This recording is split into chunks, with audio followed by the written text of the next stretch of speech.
Cam. So does Aaron Rodgers, but that meant Phillip Rivers won. Colts look good, huh?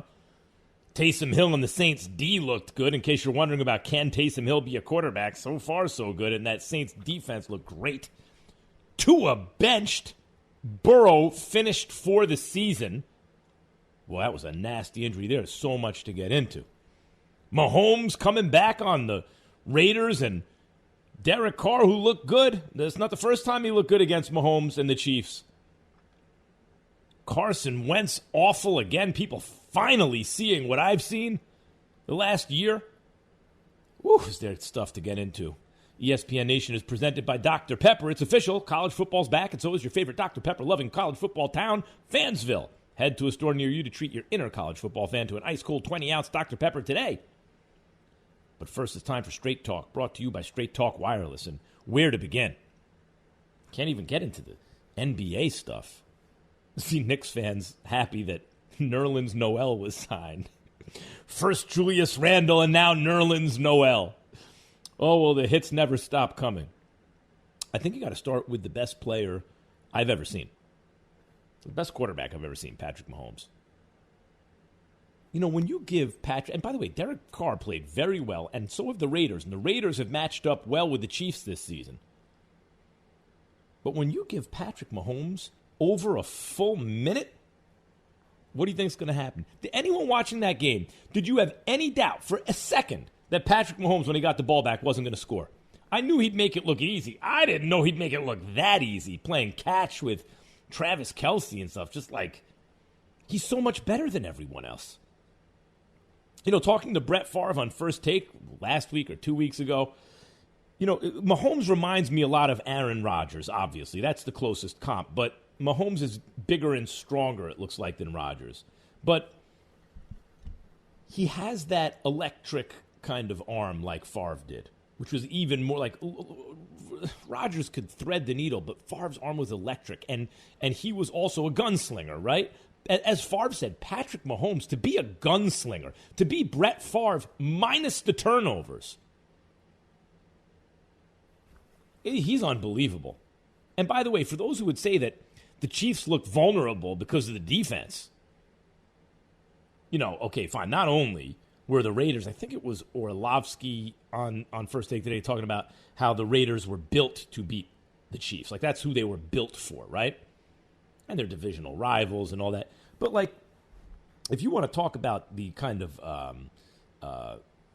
vulnerability of the Chiefs, why start, like, go back to, why just recently? Go back to the beginning of the season. They had to come back on a whole bunch of teams. A lot of teams look good against them. The Chargers and Justin Herbert, a lot of guys look good against them. And they kept coming back on them. And I told everyone at the time when people did their power rankings, who's number one on your? The Chiefs. Yeah, but they didn't look good against this team and that team. The Chiefs. Because go back to last year's playoffs. It was the same thing. If you did power rankings through the playoffs, you'd say after the first playoff game they played, man, but they were down big to the Texans. Came back and won that game.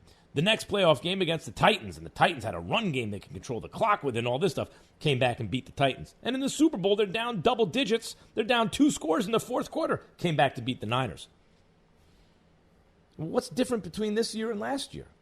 That way. Now, is the Chiefs' defense as good as it was last year? It wasn't. But I'll remind everyone, 2 Super Bowls ago, or 2 playoffs ago, the Chiefs were in the AFC Championship game against Tom Brady and Bill Belichick and the Patriots. And Tom Brady threw an interception that ended the game. Chiefs are heading to the Super Bowl, except that there was a pre-snap penalty that gave Brady and the Patriots the ball back. Mahomes never got to touch the ball again. If not for that penalty, but for that penalty, the Chiefs are in the Super Bowl, where, by the way, the Patriots won the Super Bowl in the lowest scoring Super Bowl in history against the Rams. You mean to tell me the Rams are going to hold the Chiefs' offense down like that? Not a chance. Chiefs would have won a Super Bowl that year. And their defense was not what it was. They remade it the following year when they actually won the Super Bowl, which was last year. And this year, their defense does not look great. Did not play a disciplined game. Wasn't great against the run, all this stuff. And yet, what happened? They won. And Patrick Mahomes ain't going undefeated. You know? He's going to lose some games. And why not to a divisional rival built to beat them? But when he got that ball back, and there was like 80 seconds on the clock. I'm like, you're giving Patrick Mahomes 80 seconds? Game's over. Here's a question. Would you rather be the root for the team where Patrick Mahomes gets the ball back with 80 seconds down and he has to score a touchdown, has to throw for a touchdown or score a touchdown? Or would you rather be the team with the lead? Because I'd much rather be the team with Patrick Mahomes. Like, give me that moment in time where there's like a minute left on the clock and I'm down 6 and Patrick Mahomes gets the ball. I'd much rather be that team than the team up 6. Any extra motivation for this game, Patrick? Yeah, I mean, there was no doubt we wanted to win, and I think the guys came to play. And, I mean, like I said, that's a great football team. Teams beat a lot of good football teams, including ourselves. And we needed everything we had to win this football game. And we have a great football team coming up this next week, so we're excited for the challenge this next week and moving on to that one.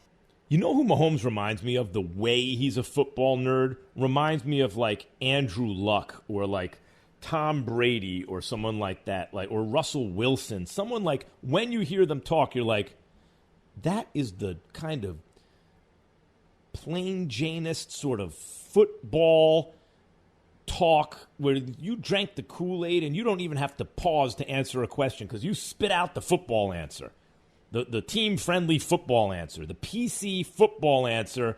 But it's not like, remember Cam Newton 5 years ago where any question he was asked, it felt like he had to pause, run it through his mind. How can I answer this? Because I can't tell them what I really think. I got to tell them what they want to hear. How do I do that and still don't sell myself out? And it would come out all, oh, come on, Cam. That's not straight talk. And don't forget, this is Straight Talk, brought to you by Straight Talk Wireless. Everything for less, only at Walmart. That's not straight talk. But if you listen to Andrew Luck or Russell Wilson talk, you go, listen to those football nerds. All they think about all day is football. And they drank the Kool-Aid so long ago that any question you ask them, they've internalized it all, spit it right out. Ooh, that's the kind of thing I want to hear from my quarterback. That's Mahomes, real football nerd. So you mean to tell me that the most talented guy ever, because he has Aaron, look, LeBron James is Michael Jordan and Magic Johnson had a baby, and it's LeBron James, right? And whenever I do that, it's always like the better those players are, the better the baby winds up. So, like, LeBron James is better than, say, Russell Westbrook. You know who Russell Westbrook is? Kobe Bryant and Allen Iverson had a baby. It's Russell Westbrook. Kobe and AI are not quite MJ and Magic, right? So, you know, Westbrook's not quite LeBron. Mahomes is like Aaron Rodgers and Brett Favre had a baby. It's unbelievable. The most talented guy. You mean to tell me the most talented guy also spits out the football answer and it's perfectly politically correct by football kind of ideals, right? In the context of football, it's perfect, you know? Aaron Rodgers sometimes gives you the answer and you're like, he's thinking about this a little too much. How does that play in the locker room? He's talking a little too smart.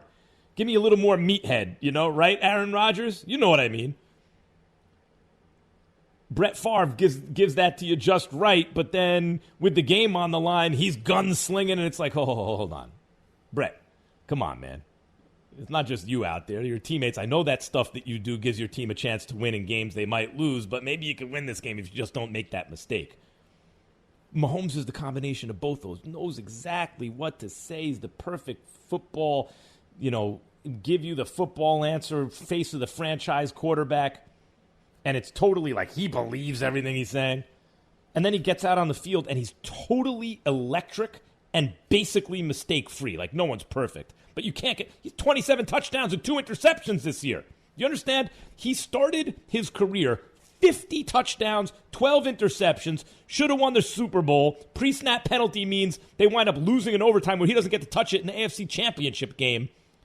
And he follows that up by improving his touchdown to interception ratio and winning the Super Bowl, coming from behind double digits in 3 consecutive games in the second half. And he follows that up by improving. He might wind up throwing more touchdowns than he did in year 1 with a better ratio than in year 2. He's 27-2 right now, TD to interception ratio. And that's like the numbers don't tell you the story with this guy. You actually got to watch him. Max Kellerman Show, presented by Progressive's Home Insurance. Get your quote at progressive.com today. Meantime, on the other end of the spectrum,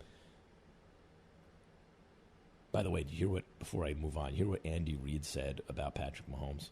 Give me a minute and a half. I'm pretty good right there. We can roll. He's like, I'm down a score, but Patrick Mahomes, I got Patrick Mahomes. I'm good. Yeah. And we all know it. We'd all rather have Mahomes down 6 with a minute left than be the team up 6. 888-SAY-ESPN. Tell me I'm wrong. Meantime, on the other end of the spectrum, the Eagles' Doug Peterson, head coach. First, he's at, the headlines you're seeing today. See, I watch this stuff. The headlines you're seeing today are that benching Carson Wentz would send the wrong message, right? Peterson said that Wentz would remain the starting quarterback for Monday night's game against the Seahawks, in spite of Wentz's continued struggles. 21 to 35, 235 yards, 2 TDs, and 2 interceptions. But that makes him sound better than he was, including a pick 6 in Sunday's loss to the Browns, right? But here's the real question that I want you guys to hear the answer to. This tells me everything I need to know because, I've heard a lot over the last couple of years. And by the way, I was a huge Wentz supporter in 2017. In 2017, I was saying he and not Tom Brady is the MVP at the moment he got hurt late in the season. I thought he was the best player in football that year. And he was great on the money down, great on third down, best in the league. And now he's the worst in the league on the third down. But I started hearing things about Jeffrey Lurie and how Wentz has a direct line to the owner and how the team is scared of Wentz, how his teammates are. Now listen to Doug Peterson, Eagles head coach, Super Bowl winning coach, who didn't do it with Wentz. He put them in a position by winning a lot of regular season games, but it was Nick Foles who took over before the end of the season and won every single playoff game, including the Super Bowl, where Nick Foles was Super Bowl MVP. And the following season, they were sub 500 and dead in the water when Foles took over the team. They caught fire, they made the playoffs, and they went on the road and won a playoff game at Soldier Field against a Bears team a lot of people liked to get out of the NFC because of their defense that year. And he followed that up by going to New Orleans, where it's really hard to win. And if his receiver turns around, Foles hit him in the chest, probably wins that game too. That's a title defense, even if you don't ultimately go back-to-back winning Super Bowls. Almost no one has ever done that. But that's a valiant title defense. That's a valiant effort. That was all Nick Foles. Nick Foles just ran the offense Peterson wanted to run. Does Carson Wentz? Hey, coach, if you wanted to bench Wentz, could you make that decision on your own? If you get to that spot, whether you don't start him or you bench, I think you're sending a wrong message to your football team that the season's over, and that's a bad message. And we have to work through this. Times, when times get tough, it's sometimes that might be the easy thing to do. And this business is about work. This business is about detailing, having ownership, things I talk about with the team, and that's what we got to do. That's coaches and players. That's not one guy. It's bigger. This sport's bigger than one guy, and we all have a hand in it, and we all have to fix it. What kind of non-answer is that? Everyone heard that, right? That's a dude who's not trying to answer the question. Coach, this is a straightforward question to a Super Bowl winning coach. It wasn't 20 years ago he won it. It was a couple of years ago. Won the Super Bowl. Out-coached Belichick. Well, at least he beat Belichick. The question, coach, was, it's very simple. If you wanted to bench Wentz, could you make that decision on your own? And the fact that he answered it that way tells you everything you need to know. The answer is no. Obviously, he can't make that decision on his own. Because if he could, he would say, yes, I can make that decision, and I am choosing not to. But he chose not to give you that answer because he's covering. Who's he covering for? The GM? Is it Howie Roseman? Or is it the owner, Jeffrey Lurie? My money's on the owner. Wentz got a direct line to the owner. Why else do you think Wentz would get up there and talk about a couple weeks ago, after another terrible performance, why do you think he'd get up there and say, hey, this is probably the line I'm going to have to walk my whole career. I'm never going to get that just right? Like knowing when not to try to extend the play. That's the way. Here it was key. The way we do things around here. What? The way we do things around here. That's why you're bad. And let me tell you something. And I told this to Dan Orlovsky on First Take today. The reason he's in this situation, the reason Wentz is in this situation is because of Dan Orlovsky and people like him. Because Wentz really needed... Well, let me start at the beginning. Let's start with the facts, shall we? Through 10 games, Carson Wentz has been outplayed by every single opponent this year. 10 games. It's nearly impossible to do. How are you outplayed by 10 straight opponents? And I've made this point in the past, he hasn't played a who's who of quarterbacks this year. He's played backups mainly, third stringers, and Daniel Jones twice. Wentz is the lowest rated starting quarterback with at least 250 throws in the NFL. He has 18 turnovers. Where do you think that ranks in the league? It's the most in the league. And now he's thrown 14 interceptions in 10 games. Remember, we had Casey Joyner, the football scientist, on Friday. You know what he said? Back in the day, what separated Tom Brady and Peyton Manning was their good decision rate, right? They very rarely made poor decisions. Nowadays, everyone's making good decisions. You got to make good decisions and have talent. And the quarterbacks who make good decisions don't even have that big an advantage because so many quarterbacks are making good decisions. Not Wentz. 14 interceptions in 10 games. He has more turnover-worthy plays than any other player in football. Because not every play he makes that's turnover-worthy results in a turnover. Now, since he's entered the league, he has more fumbles than any player. He had a fumble yesterday. He has 10 fumbles in 10 games. He was the top-rated third-down quarterback, as I mentioned, in the entire league in 2017 by passer rating. He's thrown to convert exactly 1 third down now in his last 9 quarters. On the money down. Last 9 quarters, 1 conversion. He's being paid $108 million. By the way, I'm not down. I don't tell a player not to make his money, or I don't expect the world out of Carson Wentz because he's not good. Carson Wentz has enormous talent. I was a huge supporter of his. Little by little, that has been chipped away through his play. Do you think that I was just... I started saying this in the middle of last year, and then suddenly it turned out to be true and I was lucky? No, I noticed his regression. This is year 5 for this dude. Worst completion percentage and quarterback rating of his entire career in year 5. But worse than that, his confidence is shot. You can see the confidence is shot. And decision-making is awful. Bad at situational football. Doesn't see the field. What he sees, you can see he doesn't trust. No internal clock. It's shot. Mechanics all over the place.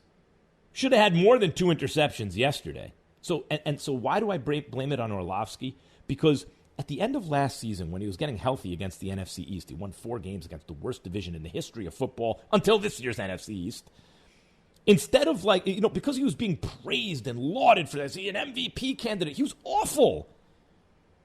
He was turning the ball over on 3rd down in the 4th quarter all the time, and they were lucky to recover. And then he makes some plays against the worst teams you've ever seen. And oh my God, Wentz. So what he should have done in the offseason is soul searching. Carson Wentz should have been thinking, I got to clean this up. I got to get better. But instead, he's reading his press clippings and talking about this is just the way we do things around here. Now, what's the future for Wentz? You need to fix his mechanics, his internal clock, his decision-making, the way he sees the field, his understanding of situational football, now his shattered confidence. You need to deprogram him, and he has to relearn everything in year 5 with a $108 million contract, talking about this is the way we do things around here. I told you 3 or 4 weeks ago, you got to sit him down for a game, not because Jalen Hurts gives you a better chance to win. He doesn't. But because Wentz has to be accountable to the team the way McNabb was held accountable when he was benched during the season one year. I forgot already what year it was, but he was sat down during the season, got to the NFC Championship game. I told you 3-4 weeks ago to do it. They didn't do it. Too late now. Even if you sit him down, it's too late. There's too much damage done. Here's my conclusion. The Carson Wentz of 2017 is gone, never to return. When Jeffrey Lurie asks himself what happened to my quarterback, he needs to look in the mirror. Max Kellerman Show, big weekend in the NBA. But who made the biggest moves and the best moves? Plus, I'm going to get to your calls, 888-SAY-ESPN.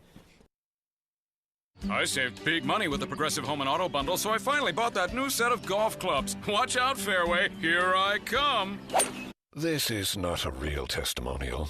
Sure, customers can save big with Progressive, but your other expenses won't just disappear. Are those clubs going to help you when the hot water heater dies? Also, it sounds like your money is better spent on golf lessons. Time to go shoot the course record. No, but maybe time for a reality check. Progressive Casualty Insurance Company and Affiliates. The great thing about facts, they're proven. Like the fact that crude oil contains impurities. Or that base oil made from natural gas is 99.5% free of impurities. And the fact that Pennzoil is the first synthetic motor oil made from natural gas, not crude oil. It gives you unbeatable engine protection. The proof is in the Pennzoil. Based on Sequence 4A wear test using SAE 5W30. Available at Pep Boys. The Woj Pod with Adrian Wojnarowski. This is the Giannis draft. Man, it was one of the best times of my life in the draft process. You can listen to the Woj Pod on the ESPN app or wherever you listen to podcasts. Cheney Angola Jr. here, just wishing everyone a very happy and healthy Thanksgiving holiday weekend. We hope you enjoyed the time, and we hope you tune in and listen to Cheney Angola Jr. every weekday, 4 to 7 Eastern on ESPN Radio and streaming on ESPN+. Yo, Pablo Torre here, host of the ESPN Daily Podcast. When you want to go beyond your feed, when you want to get inside the score, when you want to get behind the highlight, there's ESPN Daily. Go deeper into the stories of the moment. Get the exclusive access and insider perspective that only ESPN can give you. ESPN Daily, hosted by me, Pablo Torre. Listen and subscribe wherever you get your podcasts. It's Shea Pepler-Cornett coming up Friday on Keyshawn, J. Will, and Zubin. We're reacting to the Texans, Lions, and Cowboys-Washington game. Who will be in first place in the NFC East? Plus, the Bears have a big decision to make ahead of Week 12. Keyshawn, J. Will, and Zubin, 6 Eastern, ESPN Radio. Are you ready for an offensive feast on Monday night? Well, the Seahawks are ready to let Russ cook. They already know what's going to happen. And DK Metcalf is ready to feed. Can Wentz lead the Eagles to the upset? Tell you one thing we don't do is we don't lay down. Are you ready for Monday night? Seahawks, Eagles, Monday at 8 Eastern on ESPN. This week on Football Sunday on ESPN Radio. Taysom Hill, Alvin Kamara, and the NFC-leading New Orleans Saints head to Mile High to face the Denver Broncos. Coverage begins Sunday at 4 Eastern on ESPN Radio. Saturday on ACC Network. Brennan Armstrong and the Who's take their win streak into Tallahassee. Armstrong over the middle and into the end zone, a touchdown. As the Noles look to put on a show in Doak Campbell. Travis keeps it himself. Touchdown, Florida State. I'm going to come alive when it's on. Now watch me work. ACC and primetime football presented by Geico. Virginia versus Florida State. Saturday at 8 Eastern on ACCN. Go to getaccn.com for instant access. Keyshawn Johnson. You hate to see where coaches become real slick with their tongues, and I hated it as a player. That's why I was always one to fire back. He knows the NFL. Patrick Mahomes won one so far. He's headed in the right direction. And the NFL knows him. Early in his career, so you can't say he's the greatest of all time. This is only his third year as a starter. Get inside the NFL with Keyshawn, J. Will, and Zubin every morning starting at 6 Eastern on ESPN Radio and on ESPN News. Don't give up. Don't ever give up. The 2020 Jimmy V Classic. Top-ranked Gonzaga versus number 15 West Virginia. This is getting ridiculous. Gonzaga, 11 3-pointers. Second-ranked Baylor faces number 8 Illinois. Baylor's got it. Drive went for the dunk, and he got it, and he's fouled. The 2020 Jimmy V Classic. Coverage begins Wednesday at 6:30 Eastern on ESPN Radio and on ESPN. This week on Football Sunday on ESPN Radio.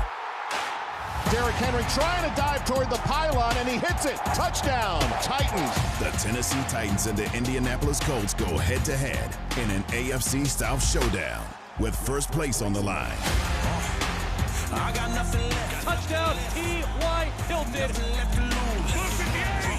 The Titans at the Colts. Coverage begins Sunday at noon Eastern on ESPN Radio. Unhappy at your job? You don't really have a career, you have a job. Or maybe you're out of work altogether. Listen to me. You can start a new life as an IT pro in as little as 4 months from the comfort of your own home, even if you have zero computer experience. Sound too good to be true? Go to mycomputercareer.edu. Take the free career evaluation today. Live online classes. Meet just twice a week. Financial aid, including the GI Bill, is available to those who qualify. It's not rocket science. It's mycomputercareer.edu. What are real people saying about Skechers Arch Fit footwear? Joe from Hilton Head says, I need arch support, and these shoes have it. Joe, Skechers Arch Fit don't just have arch support, they have podiatrist-certified arch support that was developed with over 20 years of data. Next, Pete from New York writes, great for walking. I stand a lot of work, and the Arch Fit keeps me comfortable. My feet don't feel tired at the end of the day. Okay, Pete gets it. He's walking, working, just living in Skechers Arch Fit. These shoes are great for virtually everybody. Find podiatrist-certified Skechers Arch Fit at a Skechers store, Skechers.com, or wherever stylish footwear is sold. At Shell, we know from the time you get up to the time you wrap up, good night. There's a lot of meetups, eat-ups, and hurry-ups. So come to Shell and get 3 things done at once. Fill up with Shell V-Power Nitro Plus to help keep your engine running like new. Save up with the Fuel Rewards program and never pay full price for gas again. And snack up with in-store rewards to save even more at the pump. Make the most of the stop you need to make with Shell. And engines that continuously use Shell V-Power Nitro Plus premium gasoline. See full terms and conditions at fuelrewards.com. The radio you're listening to is about to get a whole lot better. Because SiriusXM is free now through December 1st, no credit card required. Just press the Sat button in your car and hear ad-free music like never before. Dedicated, expertly curated channels for everything from country and pop to rock and hip-hop. Plus sports talk and news, and even more available for free online and on the app. Just press the Sat button in your car and listen free to SiriusXM through December 1st.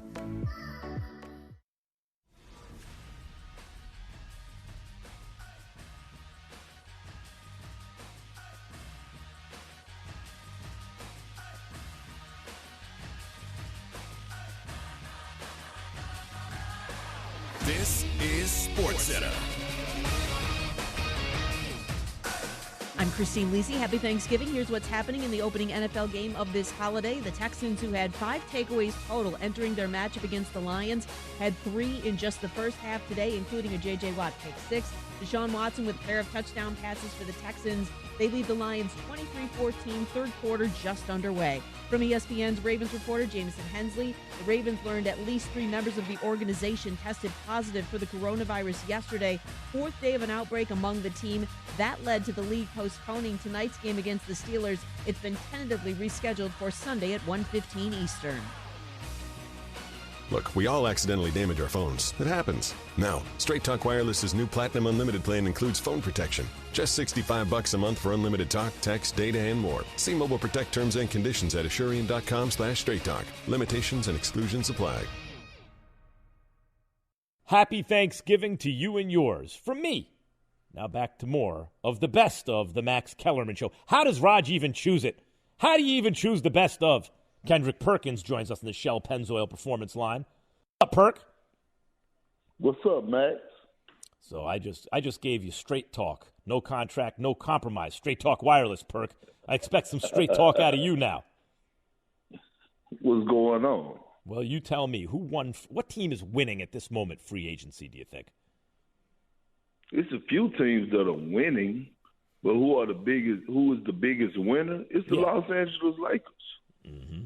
The Lakers, they won big time in free agency. Rob Pelinka went out and signed free agents like they lost the championship. That's how That's how great of a job he did in free agency. He did what your boy Kawhi and the Clippers and Lawrence Frank and Steve Ballmer should have done. Went out and recruited, not lose the sixth man of the year to a crosstown rival, Los Angeles Lakers. But, hey, that's another story. Hold on. The Lakers are the biggest winner. They improved the power forward, Perk. They got rid of Montrezl Harrell. And forget about the fact that he was abused by Jokic. A lot of guys get abused by Jokic, but he was abused by him. But the fact is, Montrezl Harrell has energy and stuff, but he's not a shooter. Ibaka can defend, and Ibaka can shoot. That's an upgrade. That's an upgrade. You don't think Ibaka's an upgrade over Montrezl Harrell?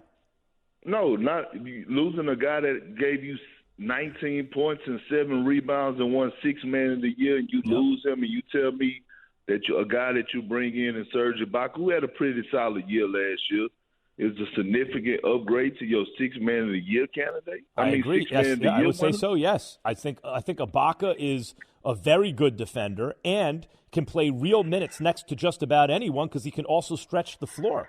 Like, you act like Serge Ibaka isn't a big pickup. No, I didn't say that. I didn't say that. But the Lakers won. And the reason why is the Lakers lost Rajon Rondo, but then they got Dennis Schroeder. Yep. The Clippers have yet to get a floor general. They still don't have a point guard. That's the problem, Perk. They don't have a point guard. Like, when you think about the point guards, the guys who could really organize your offense and lead the offense, you think about the guys who move teams, right? Like Chris Paul is on a new team. Drew Holiday is on a new team. Rondo is on a new team. But none of those teams are the Clippers. What do you think happened? Well, it's a few things that probably happened. I mean, obviously, Lawrence Frank didn't do a great job of being a general manager and going out there and recruit guys like he should have. Or guys didn't want to go play for the Clippers. That's the only way I can look at it, because Rondo have a relationship with Ty Lue. So to me, that should have been a win automatically, but it wasn't. And you lose Rajon Rondo to the Atlanta Hawks. Now, I know he's an improvement. He's what the Hawks need for as a veteran leader, a guy that could back up Trae Young, maybe even play with Trae Young a little bit and teach him. And I think the Hawks will make the playoffs. But you lose a guy like Rondo who needs to be on a contender like the Clippers, and you lose him in free agency to the Atlanta Hawks? Like, you can't make that make sense to me. Meantime, Stephen A. and I were arguing about it, the biggest threat to the Lakers in the West. I actually think that it's the Dallas Mavericks, Perk.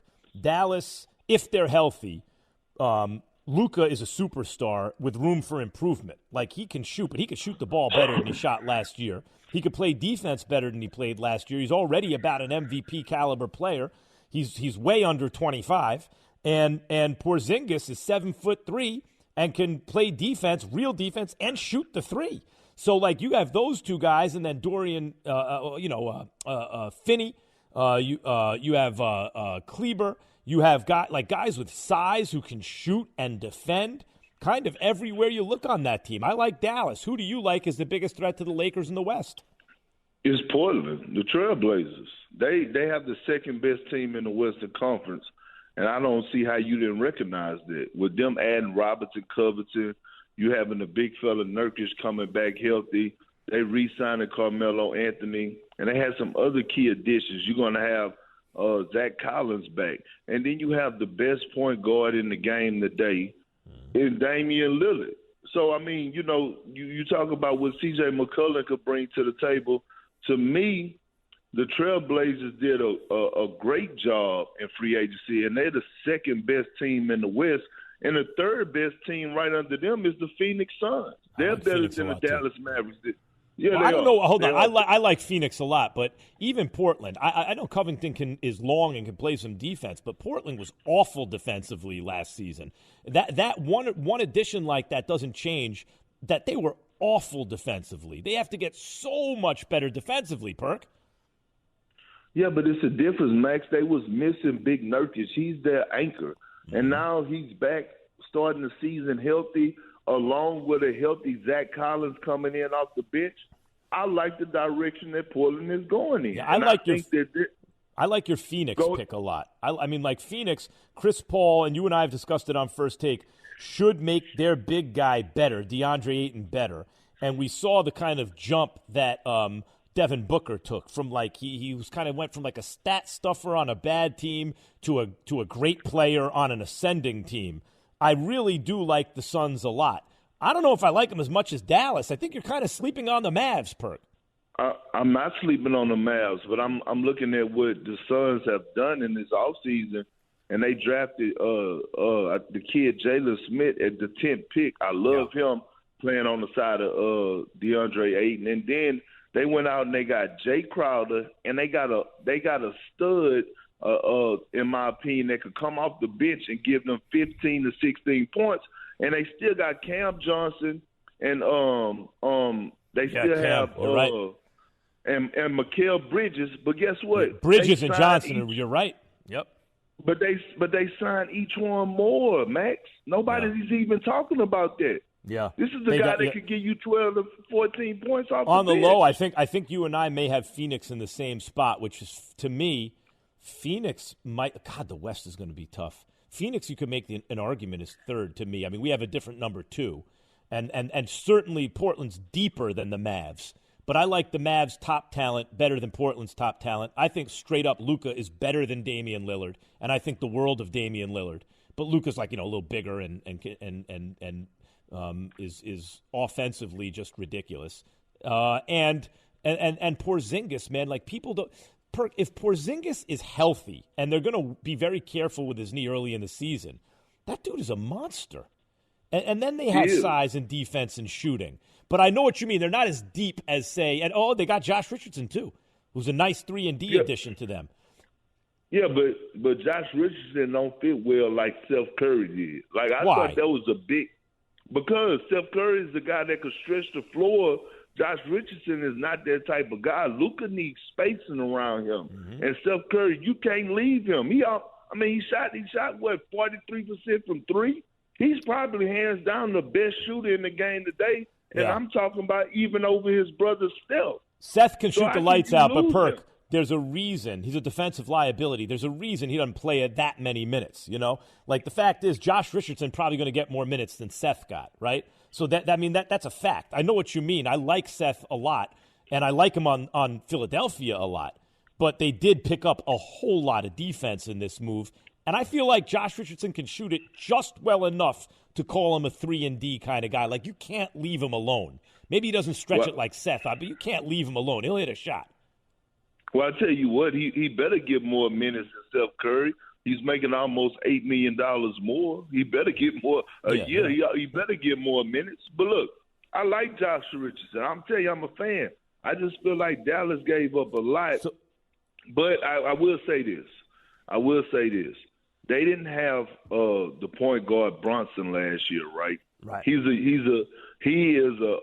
a flat out hooper. He reminds me a lot of Fred VanVleet, the way that he competes on both ends of the floor. So that's a major plus that they're getting back. I didn't like that they gave up the right kid like they did, but hey, it's yet to see. But like I said, Max, I think Portland and the Phoenix Suns have a better ball club than the Dallas Mavericks. Oh, no, Tim Hardaway Jr., I didn't even mention. These dudes, again, sleep. Okay, so Perk is sleeping on Dallas. Got it. That's not fair because they already got rid of him. Perk's got what? Lakers 1, Portland 2, Phoenix 3. I have the Lakers 1, Dallas 2, and I'd have to think about 3, man. The Clippers. By the way, people sleeping on the Nuggets. I know they didn't improve in the offseason, but oof. The Nuggets, Phoenix. Did I mention Phoenix already? The West could be a lot. Remember being in your favorite sport clips, getting set for that great MVP haircut experience? Yeah, how about if we made that wait even shorter?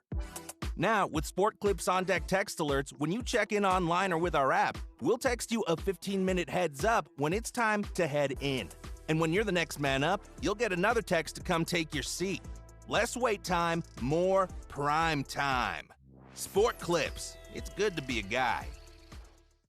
It's time for some straight talk. Look, we all drop our phones. It happens. You fumble it, crack it, splash it. Well, Straight Talk Wireless now offers this new Platinum Unlimited plan that includes phone protection. Just $65 a month for unlimited talk, text, and data. plus 20 gigs of hotspot, 100 gigs of cloud storage, and more. All on the best network. Straight Talk Wireless, no contract, no compromise. See Mobile Protect terms and conditions at Asurion.com/Straight Talk. Limitations and exclusions apply.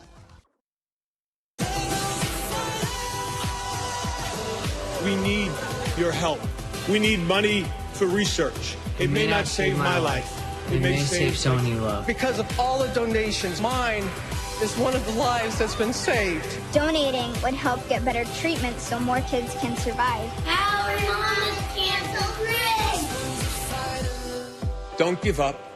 Don't ever give up. To donate, go to v.org/donate. The NFL and Keyshawn, J. Will, and Zubin. I don't know what to say about the Seahawks defense. Win the division, get in the playoff, and see where your defense is at. Strong opinions, in-depth analysis from the biggest stories in the NFL. They've already set a narrative in their minds and the organization that he's hella young and hella immature and he's never going to grow. So they start treating you like a kid. Complete coverage of the NFL with Keyshawn, J. Will, and Zubin. Mornings at 6 Eastern on ESPN Radio and on ESPN News. An ABC college football doubleheader. First, a battle with Big 12 championship implications. Number 13, Iowa State at number 17, Texas at noon Eastern, 9 a.m. Pacific. Then, a highly anticipated ACC showdown.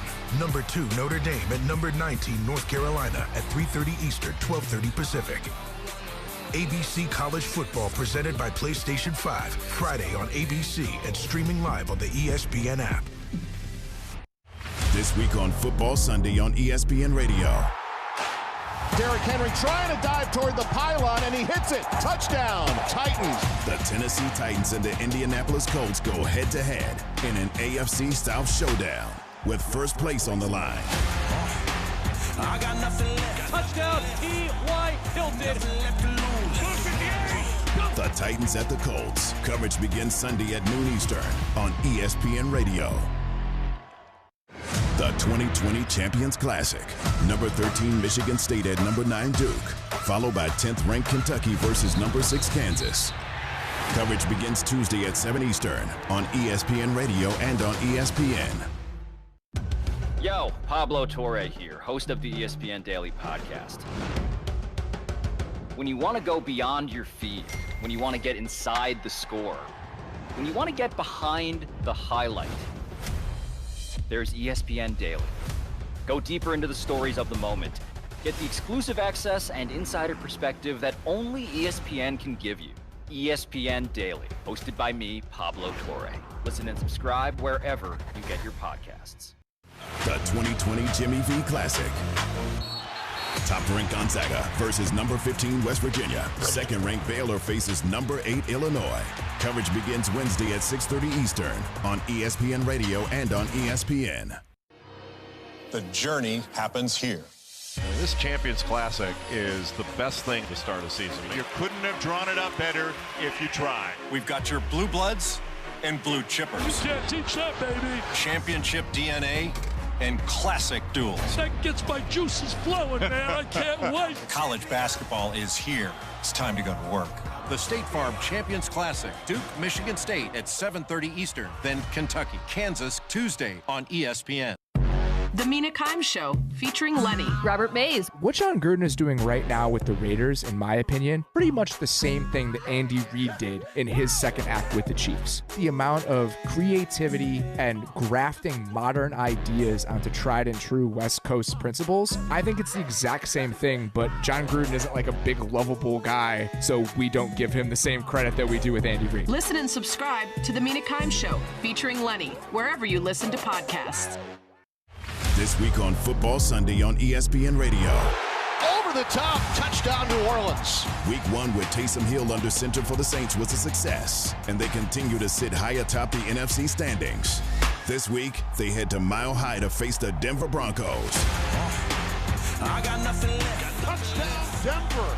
Nothing left to lose. The Saints at the Broncos. Coverage begins Sunday at 4 Eastern on ESPN Radio. You have cancer. There's nothing you can do to prepare yourself. Round 1 of chemotherapy. I'm gonna fight it. I'm gonna survive. There's no way I'm gonna let this take over me. Kids don't care what you look like, who you are. It may not.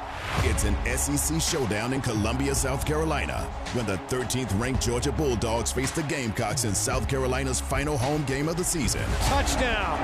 Another strong, powerful run for the Georgia tailback. 13th-ranked Georgia at South Carolina. Coverage begins Saturday at 7 Eastern on ESPN Radio and on the SEC Network. Presented by Goodyear.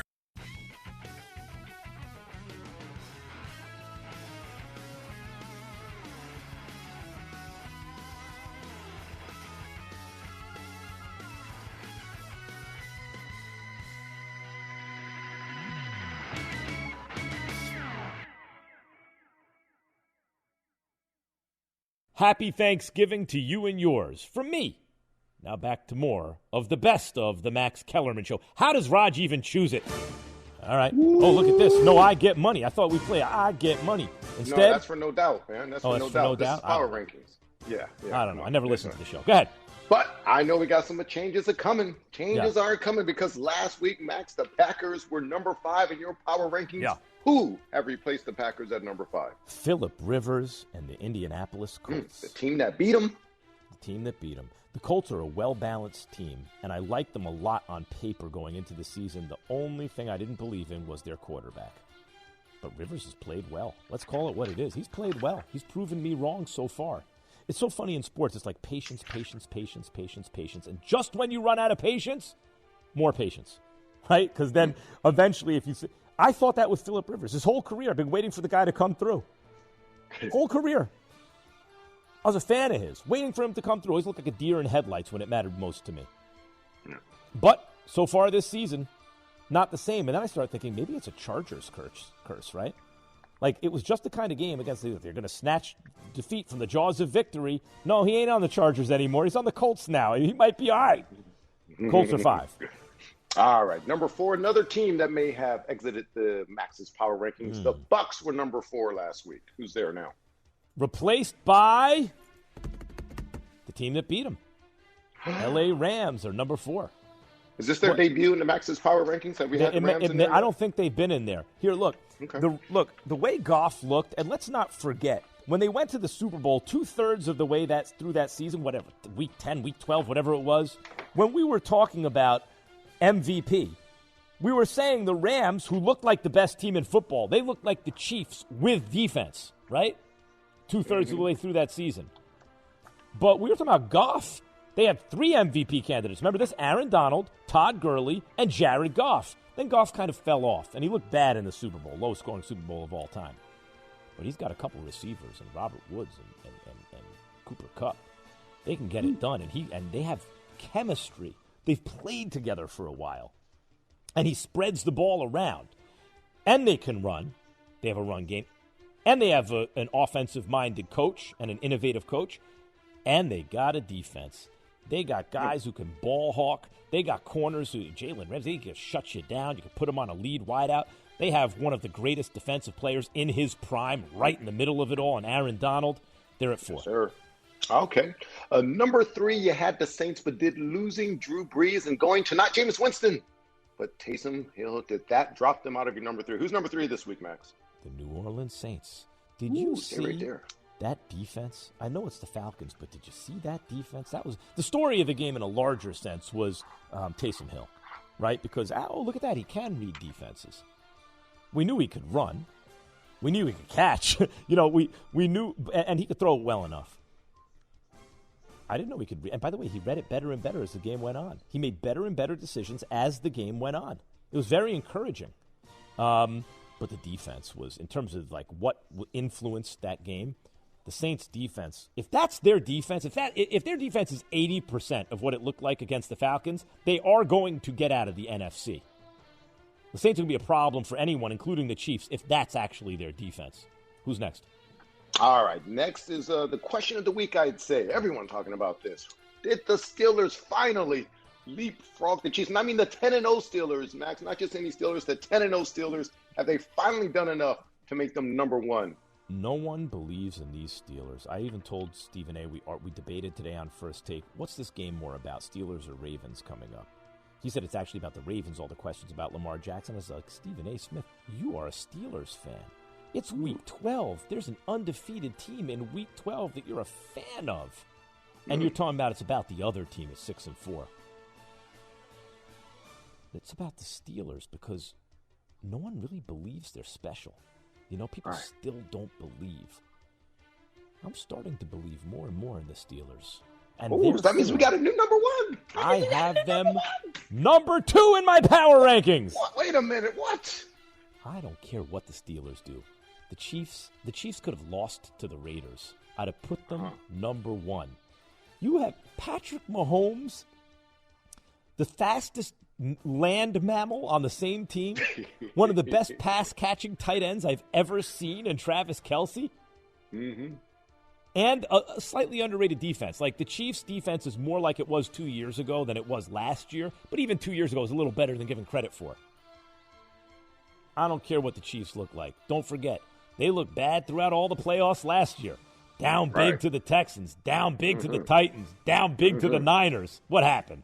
Sitting there with the Super Bowl. Did you have any doubt when they were down and Patrick Mahomes had the ball in his hands towards the end of the game? Did you have any doubt you'd be changing your number 1? Why even play that? Like, let me ask you something. Who would you rather be? I'll give you an example of what I mean. There's 1 minute left on the clock. You get to either be the team with Patrick Mahomes down 6 or the team up 6, but Mahomes has the ball. Who would you rather be? I want to be the Chiefs. Give me Mahomes. Put my faith in Mahomes, man. Like, I bet, like, if there was money on the line, I'm not laying odds. Maybe I would lay odds, but it's like, here's money, like real money on the line, life-changing money, and you're either going to win it or lose it. Hold up. Yeah. They're down 6, but Mahomes has the ball. He got a minute. Give me the Chiefs. If I have to, give me the Chiefs. I'll tell you, I was at an establishment out here, an establishment doing research, of course, as always. And it was full of Raider fans, and all of them were nervous. None of them were celebrating towards the end of that game when Mahomes had the ball. None of them. That's Mahomes. I hate to tell everybody. Dick in Indianapolis. Let me do that again. In Indianapolis, you're on the Max Kellerman Show. You almost got it, Max. Pretty good job. Hey, you were talking about the quarterbacks that were available the first of the year. Yeah. And we in Indianapolis were really sad or upset with picking Rivers. Yep. And we were all wrong. He was the best one out there. He has not only improved with the team, but he's actually helped build the team into what it is. And we could do some damage in the playoffs. You can, and let me tell you something. I always thought Rivers was going to win a Super Bowl, and I finally lost patience. A couple years ago when I saw him at Foxborough, he looked terrible, and I just thought, all right, fine, I'm done with Rivers. After over a decade, 15 years of being like, he's going to do it, just like Eli did, just like Roethlisberger did, I finally gave up on him. And now he's looked really good this season. And I know it sounds stupid, like, why are certain franchises snake bit? Like, what is there, a Falcons curse, a Chargers jinx? But he ain't on the Chargers anymore. And maybe something has to do with, like, not just playing in the warm weather, but San Diego for years. It's a transient. Is the cost of finishing the basement worth the benefit of some peace and quiet? When questions find you, Merrill Edge Self-Directed Investing can help you find answers with personalized planning tools and insights to help you get where you want to go, even if it's just downstairs. Merrill, a Bank of America company. Visit merrilledge.com/withinreach to get started today.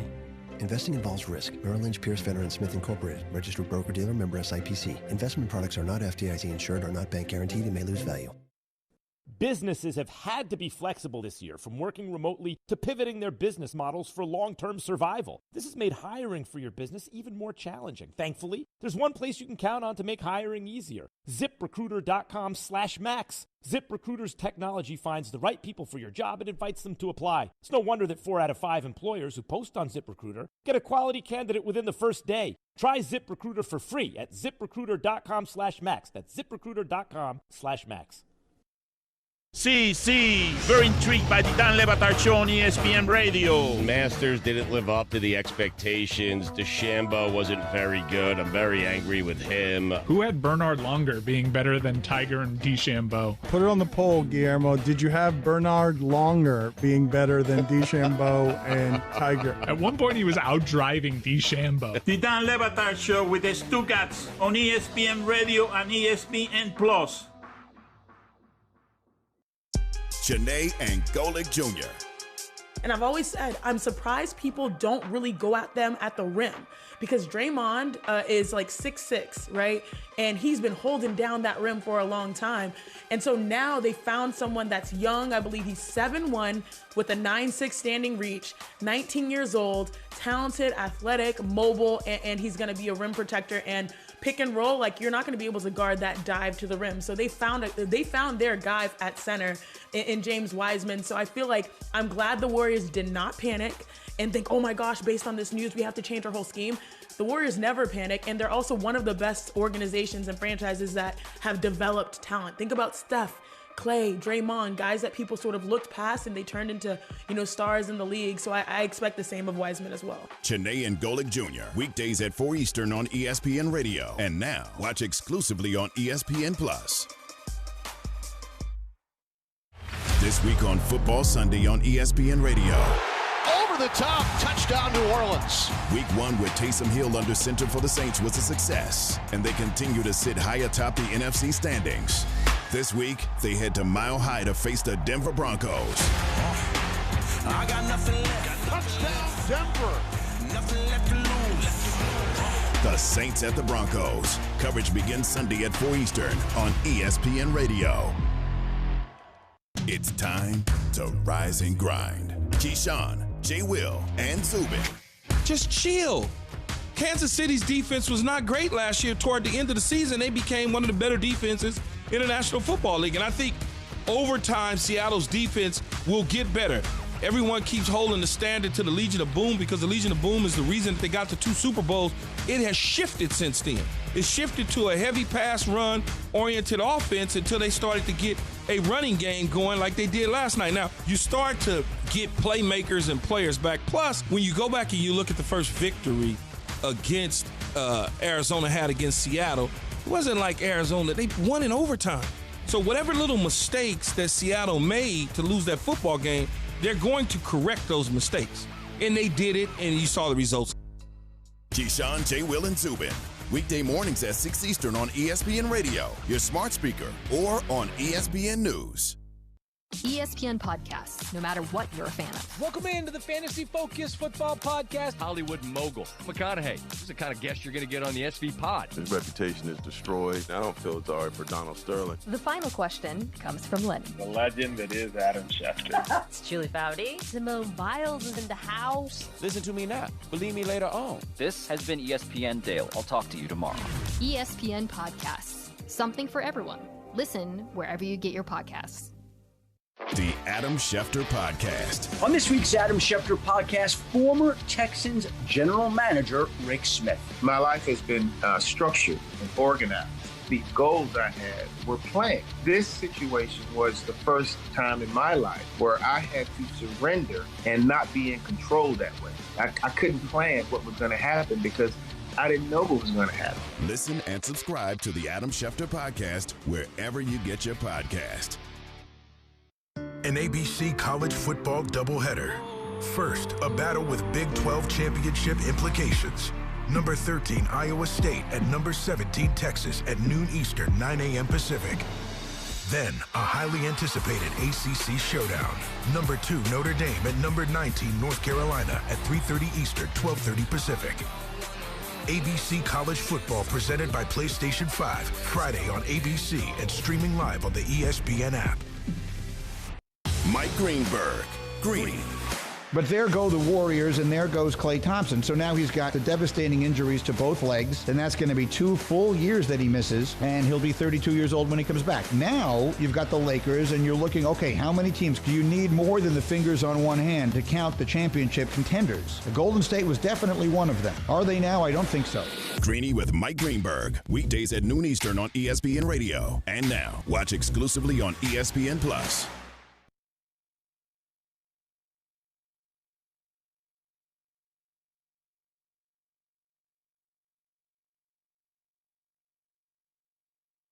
This is SportsCenter. I'm Christine Lisi. Happy Thanksgiving from Detroit. It's the first NFL game of the day. Deshaun Watson's got a pair of touchdown passes, a pick six for J.J. Watt, his 7th career touchdown. Texans leading the Lions 26-17. Fourth quarter about to get underway. 3 more positive COVID-19 test results for the Ravens organization on Wednesday. 4th day of the outbreak for Baltimore, which led to the postponement of tonight's game against the Steelers to Sunday. Some Steelers players have publicly griped about the game change. The postponement, though, might actually work to Pittsburgh's advantage, says the undefeated's Dominique Foxworth. There's nothing more valuable in a football season than a bye week. That's why it's so important to get that bye at the right time of the season and to get that playoff bye. They right now are on the verge of getting a bye week, and they may be one of the only teams who have real Super Bowl type aspirations that are going to get a bye late in the season. Dominique on Get Up. An unnamed Ravens staff member has been disciplined for conduct surrounding the outbreak. The Dolphins, optimistic rookie quarterback Tua Tagovailoa will be able to play Sunday against the Jets despite a sore thumb on his throwing hand. It's Jordan Cornette coming up Friday on Keyshawn, J. Will, and Zubin. The Bears have a big decision to make ahead of a big game in Week 12. We'll talk about it on Keyshawn, J. Will, and Zubin, 6 a.m. Eastern, ESPN Radio.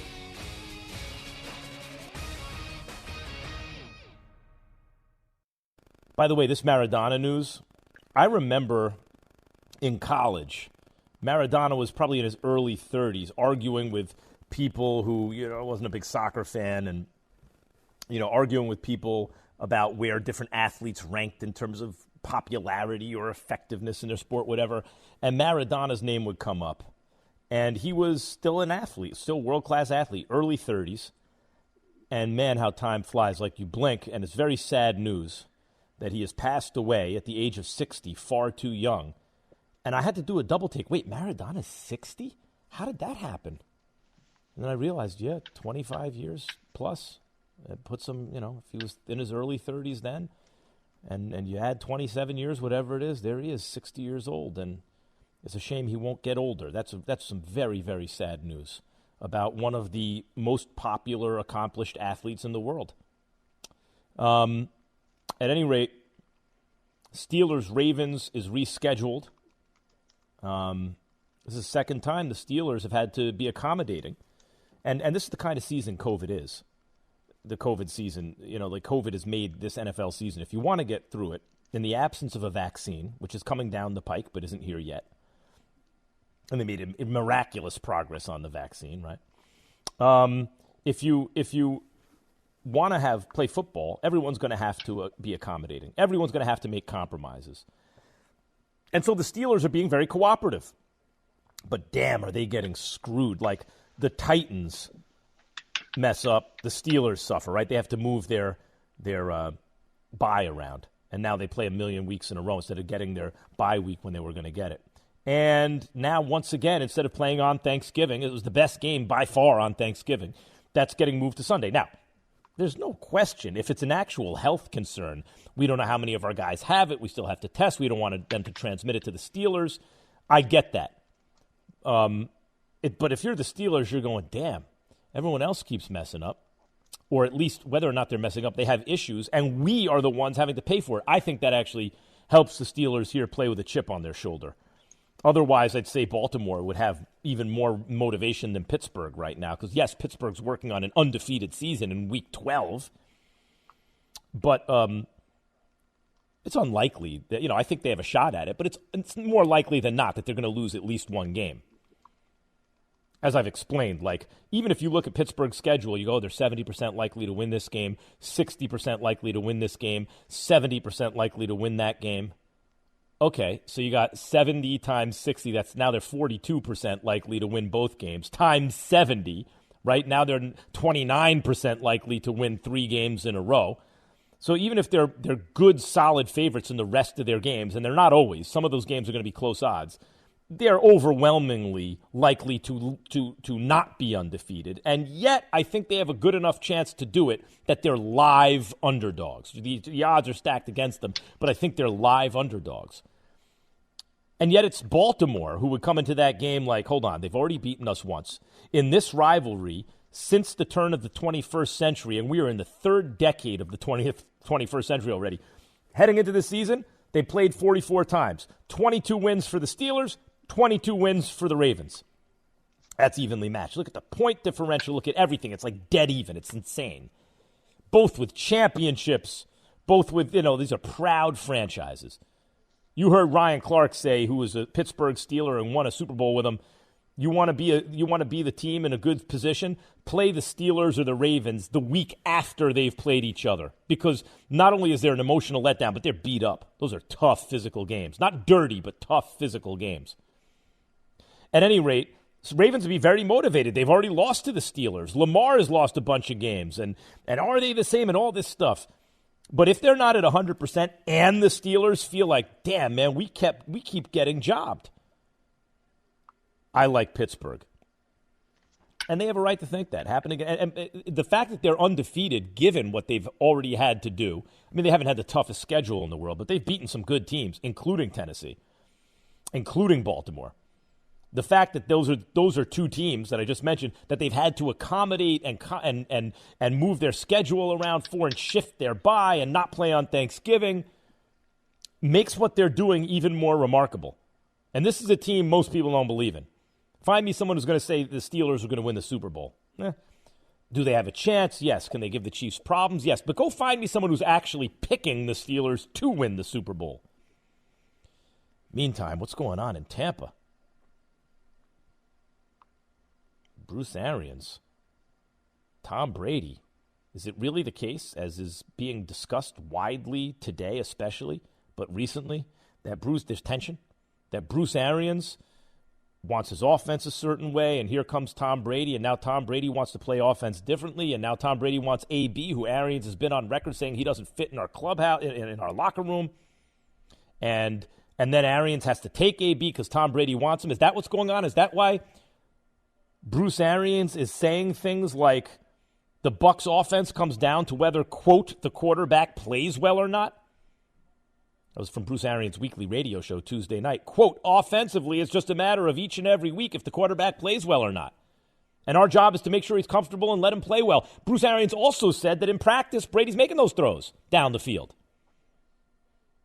Look, on the one hand, Arians is being truthful. And if you say our offense comes down to whether the quarterback plays well or not, they're 7-4. So their quarterback more often than not plays very well, right? Or else they wouldn't be or plays well enough to win, or else they wouldn't be 7-4.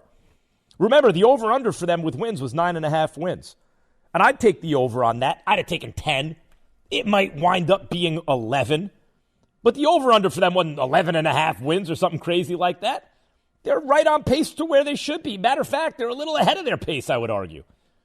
I wasn't expecting them to beat the Packers. They're 7-4. I was expecting them to be more like 6-5 right now and having lost to the Packers. They beat the hell out of the Packers. And why? Why did they beat the hell out of the Packers? Just their defense? Why did they look so good against Carolina in Game 2? Because Week 1, they lose to the Saints. What did Bruce Arians do? Blame Tom Brady. Showed the locker room, I can hold the quarterback accountable, the GOAT accountable. And motivated Tom Brady. Came out, beat Carolina. Next loss, they were favored to beat the Bears on the road. Nick Foles makes a fourth quarter completion with the game on the line to get to kick a field goal. Get them in field goal range. They kick the field goal. They go up. Tom Brady, you left them too much time. Here comes the Tom Brady drive to win the game, except it didn't happen. Bears have a great defense. Brady had some tough throws to make. They were tough throws, but he couldn't make them. Then he lost track of downs. It was a sloppy game. The offensive line kept getting penalized and kept killing drives, and Brady mentioned it. He was demonstrative on the sideline, and then later on in the game, forgot how many downs. That's a bad look. What did Arians do? Did he criticize Brady? No, he covered for Brady. He covered for Brady, and that seemed to work. Brady then covered for him. They were both lying. Arians was lying. Brady forgot the downs. And Brady didn't answer the question directly because Coach had already lied for him. And they came back and looked great against the Packers. Then they had a loss against the Saints, and Arians was critical publicly. And they came back and beat the Carolina again. And now they lost to the Rams. They have a big game coming up, and Arians is being critical and honest. I think you have to give Arians the benefit of the doubt. Is there tension between one guy who'd like to dink and dunk and another guy who wants to throw the ball down the field? Sure, I'm sure there is. But I don't think that's what's going on. I don't think that's why Arians is talking this way. I think he intuitively understands what buttons to push. He's been successful so far pushing them. I expect Tom Brady and the Bucs to play very well against the Chiefs. I don't like them to win, but I think that's going to be a tough, close game. And I think Arians so far has deserved credit for a difficult situation to manage, and he's managed it to 7-4 so far. Warren Sharp joins us on the Shell Pennzoil Performance Line, inventing custom predictive NFL analytics at http://sharpfootballanalysis.com. Just remember, sharpfootballanalysis.com. Warren, are you there? I'm here, Max. Happy Thanksgiving in advance. Happy Thanksgiving to you, my friend. Now, let me ask you something about Brady and his struggles. Arians, I felt, was being honest. I think Brady is quarterbacked the team to a 7-4 record under difficult circumstances. It's about where they were supposed to be, if anything, a little ahead of the pace, in my opinion. How much do you think of what's going on is tension between a no-risk-it, no-biscuit coach and a dink-and-dunk quarterback? How much of this do you think is Arians just trying to push Brady's buttons, and how much of this is much ado about nothing? I think a lot of it is pushing buttons. I think that's primarily the reason why any coach would say something. It's either protecting their how they believe they're perceived, or it's to push buttons. And in this case, I definitely think it leads a little bit more so to the button-pushing element of this. He wants this offense to look a little bit better, but I think they need to look internally at what they're doing and realize that I know you've got a system, but is your number one priority to win games? If your number one priority is to win games, you need to really look long and hard, and he's not taking back play calling from Byron Leftwich. That's fine. Allow Byron Leftwich to call plays that are going to work for this offense, because right now a lot of what this team is doing is first down runs that gain nothing, and they're one of the top 6 most run-heavy teams on first down in the NFL, and they have the 3rd worst production out of those runs. Interesting. So, Warren, a lot of what's being said is they're not calling enough running plays because they're getting, it seems to me, pretty decent run blocking. But you could tell me if I'm wrong about that. But your issue is not that they're not calling enough running plays. It's that they're calling running plays on the wrong down. 100%. They are way too run-heavy, as I just mentioned, top 6 in rushing tendency on first downs, and these are some of the worst times to run the football because the defense generally is planning run, and defenses can figure out, oh, well, this team's going to go 60% run on first downs in these situations, and so they can play the run a little bit heavier even so in those spots. And they're getting very poor production. It's one thing if you were a team like the Ravens last year who had a high run rate on first down but were incredible doing it. It's like, come and stop me. We're going to get 6-7 yards here. But the Tampa Bay Buccaneers are not. They're getting less than 4 yards a carry on these first down runs, yet they're having one of the highest rates in the NFL. And the only other thing that this team is doing, as you mentioned, the no risk it, no biscuit, is chucking the ball deep down the field on these Although deep Brady is shots throwing on first interceptions, down. Warren, with the game on the line, he's failing to lead drives, and he's throwing picks.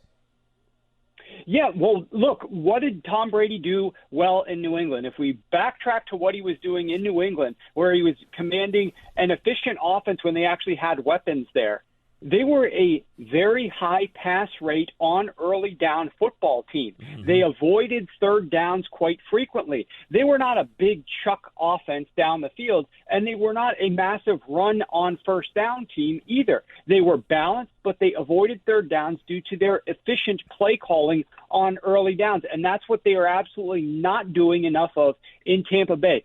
Too many runs on first down, too many deep shots that are getting 0 out of them. They're interceptions or incompletions, and this team is left with a lot of second and long situations, and that's not going to help avoid any third down.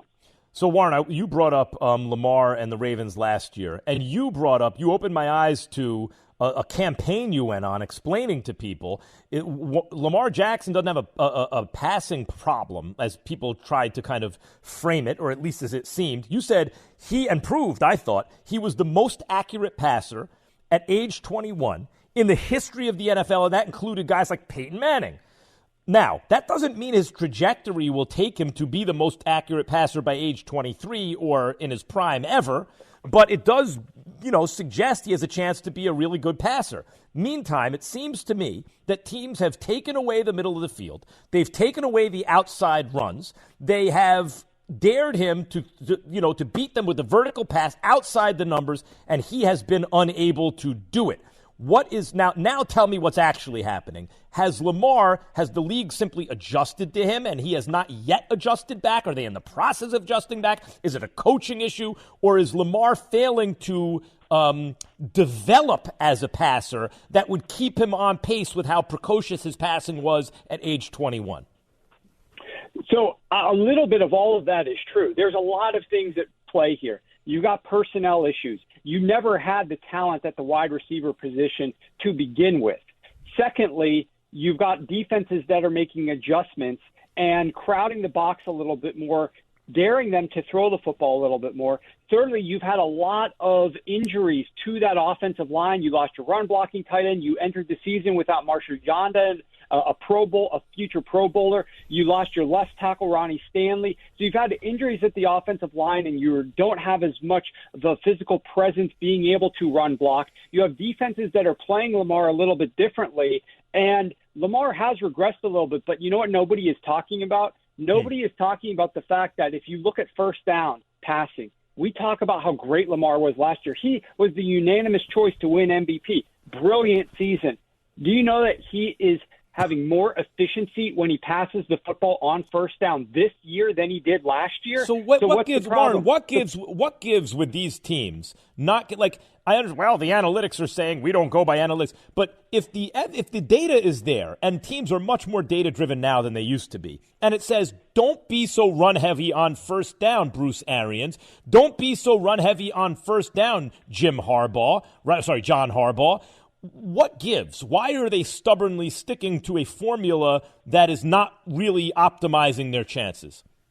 Well, I have no explanation for what they're doing in Tampa Bay. I really don't. In Baltimore, you've got a situation where this is a team whose identity was this massively superior run-first team, and nobody could stop them last year. And they basically said, take last season, shift it forward to this year. We don't care that we don't have Yonda. We're going to do the same exact thing this year. And the only adjustment, if you remember in the offseason, Harbaugh was talking about, well, we want to try to be able to hit some more deep shots if the defense comes up and crowd the boxes. So Lamar's working on some of his deep passing. But they really didn't add any new receivers to help with those deep shots. And they're still not calling – they're running the ball more this year on first down than they did last year. And their runs are about 50% as productive from a yards per carry But you are saying – this is really interesting. But you are saying that in addition to that, schematically, Lamar has also regressed as a passer? He has. I mean, on first downs, he's still having efficiency, but defenses are playing more man coverage, and Lamar wasn't as good with man coverage last year, so defenses are doing more of what he struggled with. And his receivers aren't able to gain the level of separation. You know, these tight end targets to Mark Andrews down the middle of the field that were wide open last year, and Lamar was delivering them precisely with accuracy. They're being covered. Mark Andrews right now is being covered. So Lamar's trying to fit it into windows, and he's not hyper accurate enough to do that. And in some cases, you know, the receiver's dropping it, it's getting tipped. Things of that nature. All right, Warren, this is great. So I have two topics. I have 2 minutes. We have a minute to do this, okay, each. The Steelers' chance at going 16-0. I understand mathematically it's a slim chance, but I feel like they're live underdogs here. What do you think the odds are? I think I would say maybe less than 50% with all the difficulties that they've got down the road. I will tell you this. them losing this Thursday Thanksgiving game was massive, and people aren't discussing the fact that it would have given them a mini bye to heal up and rest up after this game before their next and game. And they need it because the bye they were forced to take early because of the Titans' COVID situation means they didn't have a bye for a million years. But I think, Warren, it helps them because they'll have a bigger chip on their shoulder against the Ravens, and even a banged-up Ravens team. I think they'll need it. Yeah, they will in this game. They will in this game, but it hurts them down the road in the remaining Buffalo 4 games that they have. Yep. Okay, now finally, before I let you get out of here, because I need these answers, and you're the answer man for me. How good are the Rams? The Rams are as good as Sean McVay can control his joystick and make them accurate offensively. They are very good, surprisingly great defensively. Here's some homework, Max. Look at what this team is allowing in the second half of games on defense. They make some of the best NFL adjustments in the league. Their first-year defensive coordinator has been making incredible adjustments. Nobody's discussing how good this defense is at making adjustments in the second half and how few points per game they're allowing in the second half of games. And as long as Sean McVay can control Jared Goff with that joystick on the sideline and get him into good play calls, they are going to be just fine. Yeah, I love the way he can spread it around. Goff, like at his best, looks like a real good quarterback. And then when he, but he doesn't sustain it often enough to consider him an elite guy. But sometimes you can squint and think you're looking at a guy like that. The way he has Kupp and Robert Wood, like both those guys are capable, as you could see, putting in the same game, putting up 100-plus yards and all that stuff. Do you think they're live to win the Super Bowl if McVay can control the joystick? I think he's got a possibility, but Andrew Whitworth going out at left tackle, I was shocked at how little pressure the Bucs were able to give them. So if they can protect Goff, then yes, they do have a nice outside shot at winning the Super Bowl with the way that this defense is evolving. Thanks as always, Warren. By the way, inventing custom predictive NFL analytics, Warren Sharp does at sharpfootballanalysis.com. It does not get any better.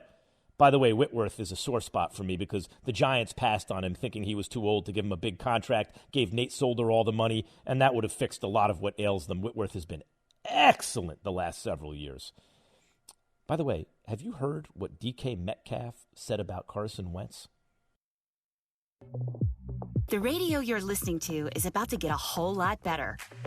Because SiriusXM is free now through December 1st, no credit card required. Just press the Sat button in your car and hear ad-free music like never before. Dedicated, expertly curated channels for everything from country and pop to rock and hip-hop. Plus sports talk and news, and even more available for free online and on the app. Just press the Sat button in your car and listen free to SiriusXM through December 1st. Listening to this Allstate commercial about savings might be the hardest thing about getting those savings. Save for simply becoming an Allstate customer. Save more for adding DriveWise. And save even more for driving safely. Visit Allstate.com or contact your local agent for a quote today. Allstate. Minimum effort, maximum reward. Not available in every state. New customer savings based on early signing discount. DriveWise is an optional feature. Savings vary based on how you buy. Subject to terms and conditions. Allstate Fire and Casualty Insurance Company and affiliates. Northbrook, Illinois. College football this Saturday on ESPN Radio. It's an SEC showdown in Columbia, South Carolina, when the 13th-ranked Georgia Bulldogs face the Gamecocks in South Carolina's final home game of the season. Touchdown! Another strong, powerful run for the Georgia tailback. 13th-ranked Georgia at South Carolina. Coverage begins Saturday at 7 Eastern on ESPN Radio and on the SEC Network. Presented by Goodyear.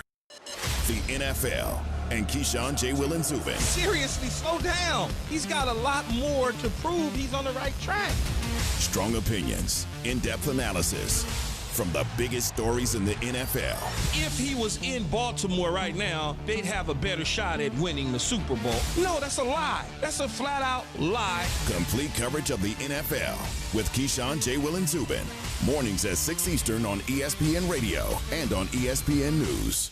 ESPN Podcasts, no matter what you're a fan of. Welcome into the Fantasy Focus Football Podcast. Hollywood mogul McConaughey. This is the kind of guest you're going to get on the SV Pod. His reputation is destroyed. I don't feel sorry for Donald Sterling. The final question comes from Lennon. The legend that is Adam Schefter. It's Julie Foudy. Simone Biles is in the house. Listen to me now. Believe me later on. This has been ESPN Daily. I'll talk to you tomorrow.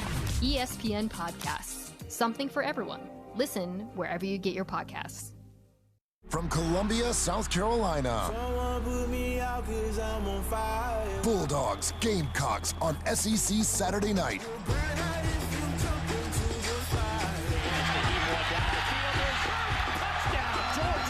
Another big haul. He's off to the races again. Fifth touchdown of the night for Kevin Harris. SEC Saturday night, 9th-ranked Georgia versus South Carolina. Saturday at 7:30 p.m. Eastern on the SEC Network and streaming live on the ESPN app. Today, Angola Jr. 8 Africans, mainly Nigerians, drafted. I don't know how many people understand how big of a deal this is. Adam Silver, the commissioner, has gone to South Africa, done the NBA Africa game, brought top talent there. And so to see one country and predominantly one continent represented with 8 players in one draft, it was awesome. Chiney and Golick Jr. Weekdays at 4 Eastern on ESPN Radio. And now, watch exclusively on ESPN Plus. This is Greeny. Bill Belichick, in my opinion, is the greatest coach in the history of American team sports. That's my opinion. Belichick's legacy as a coach is beyond debate. It's beyond reproach. It's beyond dispute. It's beyond criticism. As an acquirer of talent, as a general manager, I think it is reasonable to ask the questions that were being asked. It's my opinion. Greeny with Mike Greenberg. Weekdays at noon Eastern on ESPN Radio. And now, watch exclusively on ESPN Plus. Saturday on ACC Network. Brennan Armstrong and the Who's take their win streak into Tallahassee. Armstrong over the middle and into the end zone, a touchdown. As the Noles look to put on a show in Doak Cameron. Travis keeps it himself. Touchdown, Florida State. I'm gonna come alive when it's on. Now watch me work. ACC and primetime football presented by Geico. Virginia versus Florida State. Saturday at 8 Eastern on ACCN. Go to getaccn.com for instant access. Yo, Pablo Torre here, host of the ESPN Daily Podcast. When you want to go beyond your feed, when you want to get inside the score, when you want to get behind the highlight, there's ESPN Daily. Go deeper into the stories of the moment. Get the exclusive access and insider perspective that only ESPN can give you. ESPN Daily, hosted by me, Pablo Torre. Listen and subscribe wherever you get your podcasts. Keyshawn Johnson, Jay Williams, and Zubin Mahente. 4.47. That's Key's 40-yard dash. This might as well be a 4.5. See some tight ends run faster than that, Key. You ran a 4.47? 4.47 is a pretty good time. At least I would have made my 2 free throws against Indiana. Ooh, shots fired. Mic drop. Keyshawn, Jay, Will, and Zubin. Weekday mornings at 6 Eastern on ESPN Radio. Or streaming live on the ESPN app. One app, one tap, that's that. One swipe, one slide, sing it back. One app running with elite QBs. Russell got the cannon throwing clutch TDs. Lillard crossing over, step behind the line. Ain't no need to watch the clock, cause you know it's Dame time, yeah. You know what? One app with the 30 for 30s. 2-finger push-ups, Bruce Lee showing no mercy. Fat Five got the crew on deck. Best believe Bo knows OG dual threat, yeah. No one else goes deeper, that's a fact. One slide, one tap, it's the ESPN app. Download now. Unhappy at your job, you don't really have a career, you have a job, or maybe you're out of work altogether? Listen to me. You can start a new life as an IT pro in as little as 4 months from the comfort of your own home, even if you have zero computer experience. Sound too good to be true? Go to mycomputercareer.edu. Take the free career evaluation today. Live online classes. Meet just twice a week. Financial aid, including the GI Bill, is available to those who qualify. It's not rocket science. It's mycomputercareer.edu. What are real people saying about Skechers Arch Fit footwear? Joe from Hilton Head says, I need arch support, and these shoes have it. Joe, Skechers Arch Fit don't just have arch support, they have podiatrist-certified arch support that was developed with over 20 years of data. Next, Pete from New York writes, great for walking. I stand a lot of work, and the Arch Fit keeps me comfortable. My feet don't feel tired at the end of the day. Okay, Pete gets it. He's walking, working, just living in Skechers Arch Fit. These shoes are great for virtually everybody. Find podiatrist-certified Skechers Arch Fit at a Skechers store, Skechers.com, or wherever stylish footwear is sold. At Shell, we know from the time you get up to the time you wrap up, Good night. There's a lot of meetups, eat-ups, and hurry-ups. So come to Shell and get 3 things done at once. Fill up with Shell V Power Nitro Plus to help keep your engine running like new. Save up with the Fuel Rewards program and never pay full price for gas again. And snack up with in-store rewards to save even more at the pump. Make the most of the stop you need to make with Shell and engines that continuously use Shell V-Power Nitro Plus Premium Gasoline. See full terms and conditions at fuelrewards.com. The radio you're listening to is about to get a whole lot better. Because SiriusXM is free now through December 1st, no credit card required. Just press the SAT button in your car and hear ad-free music like never before. Dedicated, expertly curated channels for everything from country and pop to rock and hip-hop. Plus sports talk and news, and even more available for free online and on the app. Just press the SAT button in your car and listen free to SiriusXM through December 1st.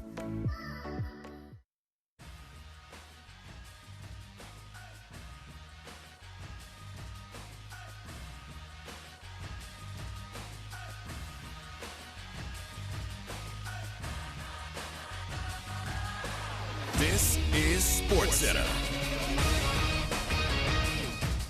I'm Christine Lisi. Happy Thanksgiving. In the first of two NFL games today, Deshaun Watson's thrown for over 300 yards, 4 touchdowns, including 2 to Will Fuller. J.J. Watt has a pick 6. Texans leading the Lions 41-17, 7:15 left in the fourth quarter. The Ravens dealing with more multiple positive COVID-19 tests. Yesterday's results marking the 4th day of an outbreak that led to tonight's game against the Steelers being postponed and tentatively rescheduled for Sunday afternoon.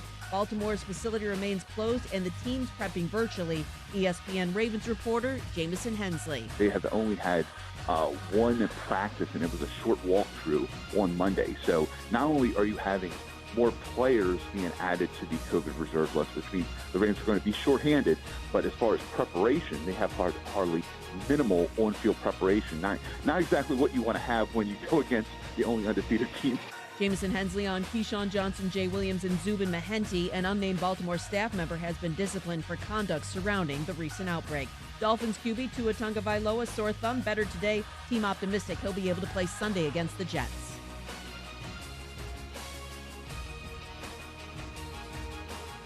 It's Jordan Cornette coming up Friday on Keyshawn, J. Will, and Zubin. It's Mahomes. It's Brady. Can Tom and the Bucs figure it out ahead of a huge showdown in Week 12? Keyshawn, J. Will, and Zubin, 6 a.m. Eastern on ESPN Radio. Happy Thanksgiving to you and yours from me.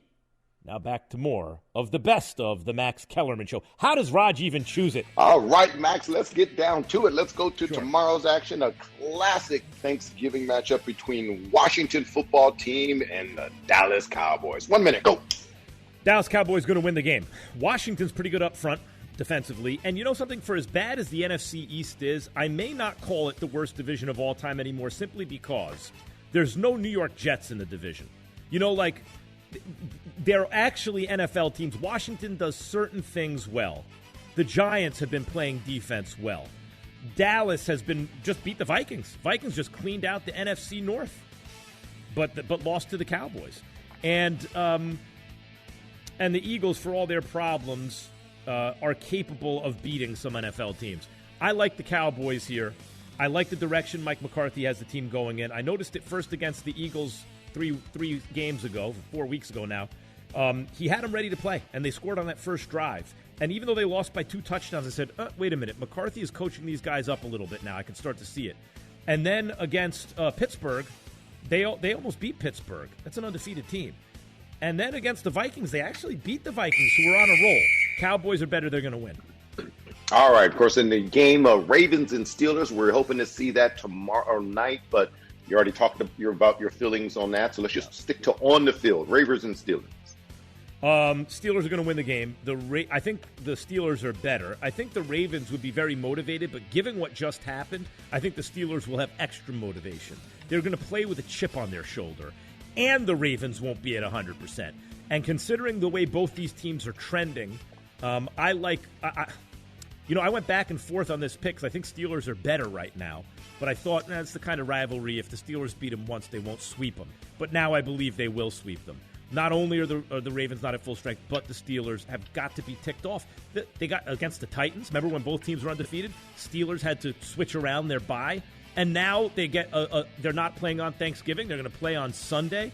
They're going to be ticked off, and a ticked-off Steelers team, which is a better team right now, is going to win the game. All right, next one, Chiefs at Bucks. Ooh, Max, what if Brady loses 3 in a row? No, I'm so tempted to take to say this is an upset alert because this is actually a good game. The Bucks have a very good defense. The Chiefs' defense has not been playing well, and Brady will be impossibly motivated. And by the way, you know what kind of receivers he has? It's not just that Gronk can catch a ball or Mike Evans can catch a ball. Look what they do after they catch the ball. Did you see that play Mike Evans made? It was unbelievable. You see, and by He's the way, still dragging him. He's dragging him. Right now, there are defensive backs being dragged somewhere by Mike Evans, and Gronk is that kind of player too. So, given the kind of guys they have on offense, given the level of their defense, given the way the Chiefs have played recently, which is not great, I would say upset alert, but I just think the Chiefs are too much. I think the Chiefs win an excellent tight game against the Bucks. Should be highly rated. All right, now moving on to my favorite quarterback to watch right now, Justin Herbert and the Chargers versus another fun quarterback to watch, Josh Allen and the Bills. Bills are better than the Chargers. Bills are going to win the game. They're at home and they're better. Now, Justin Herbert, I think, is already better than Josh Allen, and I think a lot of Josh Allen nowadays. Justin Herbert is a special talent. What really, the analogy I like that was used on, I want to say it was Get Up, was he, like, the comp for him may be Mahomes. The way, like, as soon as he touched the ball, it was like, damn. It's not just that this dude has that look like Tua or Burrow, right? Or like Dak did in the beginning. Or Romo for that. Oh, he has that look of a winner, right? No. It's that when the ball comes out of his hand, you go, damn, that was pretty. Like, oh, look what just happened to that. He is a special, special talent. But the Bills have too much. Their defense is too good. And Josh Allen is also quite good. The Bills are going to win that game at home. Yeah. Speaking of that throw, our Warren Sharp, who will be coming on the next hour, had a video on his Twitter. I don't know if you saw that one. Ooh, Justin Herbert throwing in the end zone to Keenan Allen. All right, AFC South matchup, Titans and the Colts. Low-key good game, man. Real good game and a real good matchup. I like the way Phillip Rivers is playing. When you look at this Colts team, you say they kind of have everything they need. They're maybe the most balanced team. Even when people were saying, remember a couple of years ago, the Cowboys have the best roster. This is what people were saying 2 years ago. And I understood at the top, or maybe it was even heading into this season, in terms of top-shelf talent, the Cowboys may have had the most top-shelf talent players before the debacle of this season actually began. But when I looked at, in terms of who actually has the best roster, top to bottom, including depth, I like the Colts. The only issue was I didn't believe in Phillip Rivers anymore. And, of course, the lesson is always just when you give up on a guy, no, you should have stayed patient. He's been excellent this year. The only thing they were missing was a quarterback. They have one now. I think the Colts win that game. It's an excellent matchup. Titans are a very good team. I like the way Rivers has been playing. I like the Colts at home. You can also hear that game on ESPN Radio. All right, next game, an NFC North Classic, one of the oldest rivalries, Bears at Packers, Max. Packers, next. All right, hit the whistle. I don't need any time on that one. Come on. Right. I mean, the Bears have a great deal. The Bears have so much talent on defense, but they have an issue with quarterback, and more than that, offensive line. All right, next game. Hey, it's the quarterbacks, Kyler Murray versus Cam. Cardinals at Patriots. I like the Patriots in an upset here. Look, again, like, Cam was driving them down the field. Now, the drive stalled at the 24-yard line, but what were you thinking as you watched that game, Raj? Because I was thinking, here comes Cam and the Pats. That's what I was thinking. And it was a one-score game. And, again, that was, they keep playing quality teams and either beating them or nearly beating them. So, who was it this last week? Hold on, now I'm blanking on the team that they just played.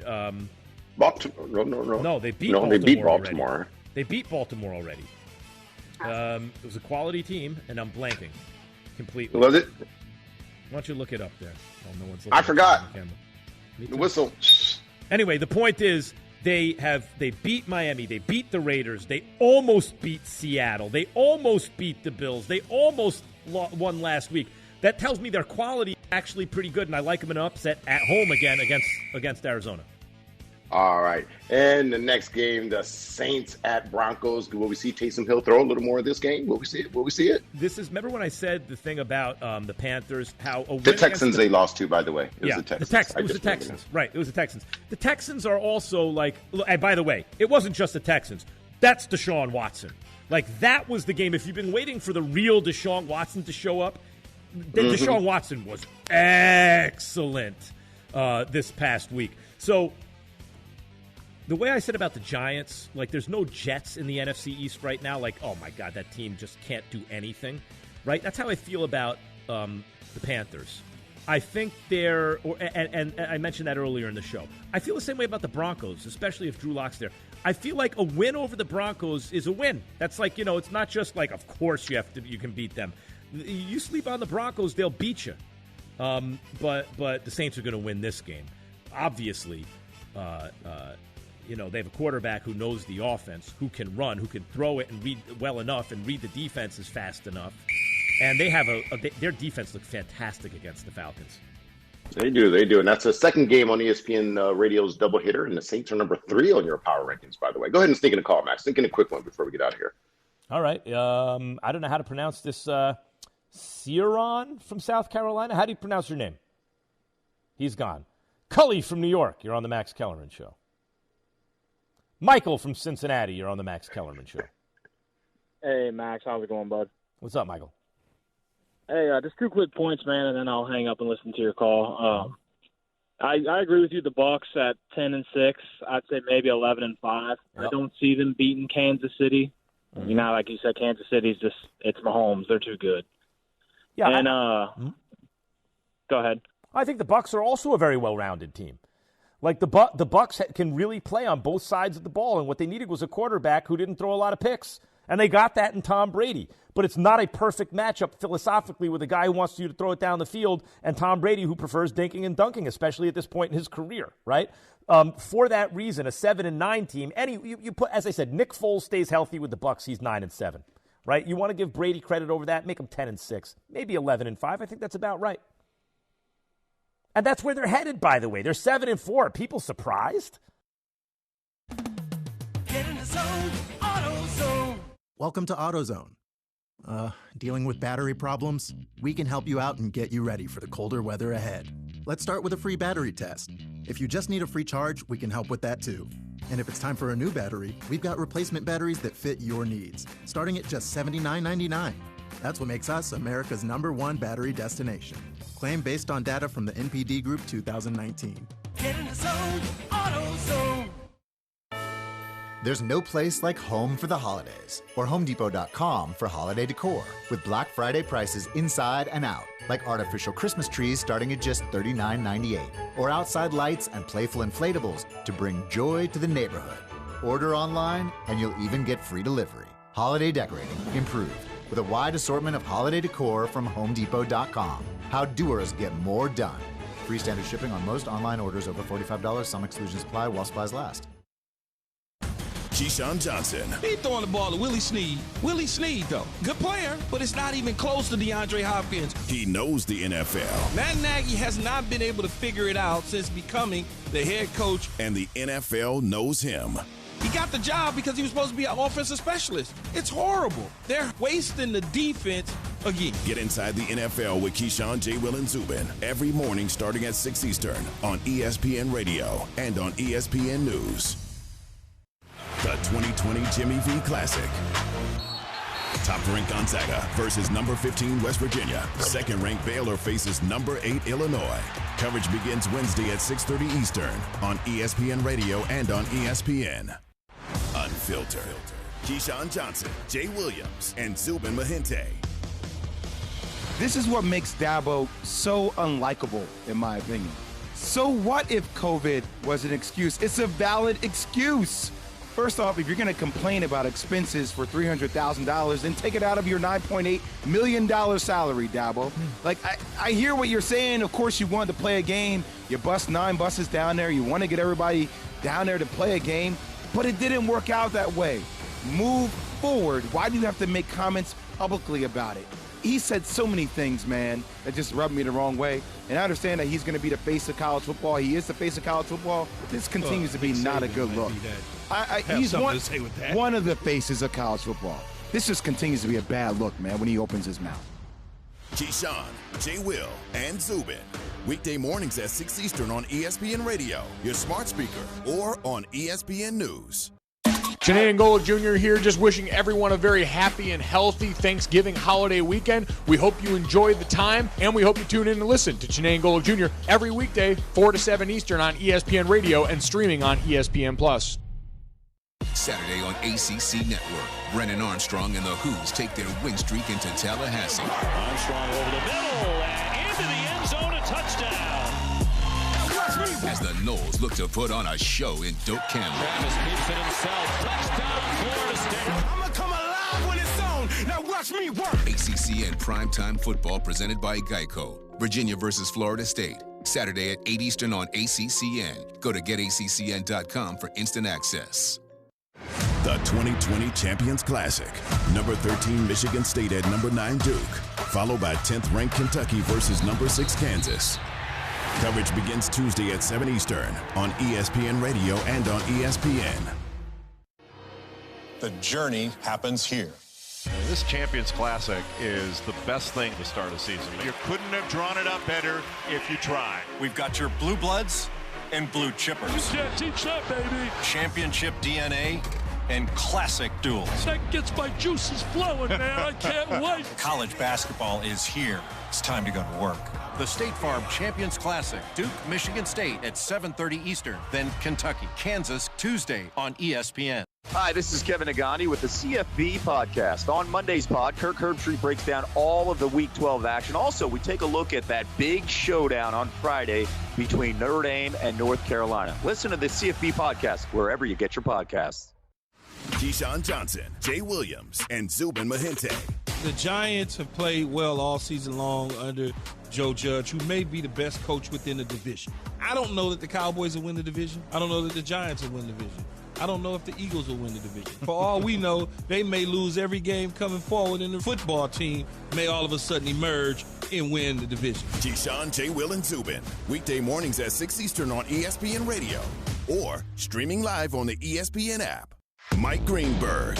The Ravens are done. They can't beat you throwing the football either because Lamar Jackson can't do it or he has no one to do it with. This is about them putting together an offensive philosophy that last year put up numbers the likes of which we've practically never seen before in the NFL. And then this year deciding they were just going to run it back again and hope nobody figured it out. People have figured it out. Greeny with Mike Greenberg. Weekdays at noon Eastern on ESPN Radio. And now, watch exclusively on ESPN Plus. Now on ESPN Plus. I'm looking for prime time, baby, but let's see if we can work it out here, okay? Watch the Dan Le Batard Show. Greeny with Mike Greenberg. Look, what are we doing here? We're football fans. People love this stuff. The Max Kellerman Show. It's more important for Jerry Jones to soothe his own ego. And Chiney Angola Jr. exclusively on ESPN Plus. With ESPN Plus, you'll get access to each show, plus live sports, exclusive originals, and more. Sign up now at ESPNplus.com.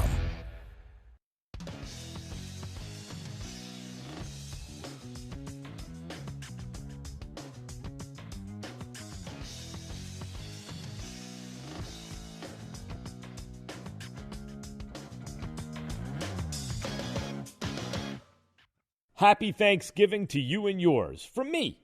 Now back to more of the best of the Max Kellerman Show. How does Raj even choose it? How do you even choose the best of? Tell you someone that people care about. One of the all-time greats. One of the greatest fighters who ever lived. I have friends who tell me in his prime he's the best ever. I'm like, come on, Sugar Ray Robinson. Like, all I know is when George Foreman was in his prime. That dude was the best I've ever seen. And here he is, ladies and gentlemen. Maybe the most intimidating champion in the history of boxing. Sonny Liston, Mike Tyson, or George Foreman, who joins us on the Shell Pennzoil Performance line. Big George, thanks for joining the show. I'm happy to be with you, my friend, as always. So this is the 46th anniversary of the Rumble in the Jungle. And my producer, Raj, tells me George has been saying he was robbed. Is that true? Whenever you lose, you better say you were robbed. Otherwise, you won't even want to come back. That was a tough fight at a tough time and hard to swallow. Did you?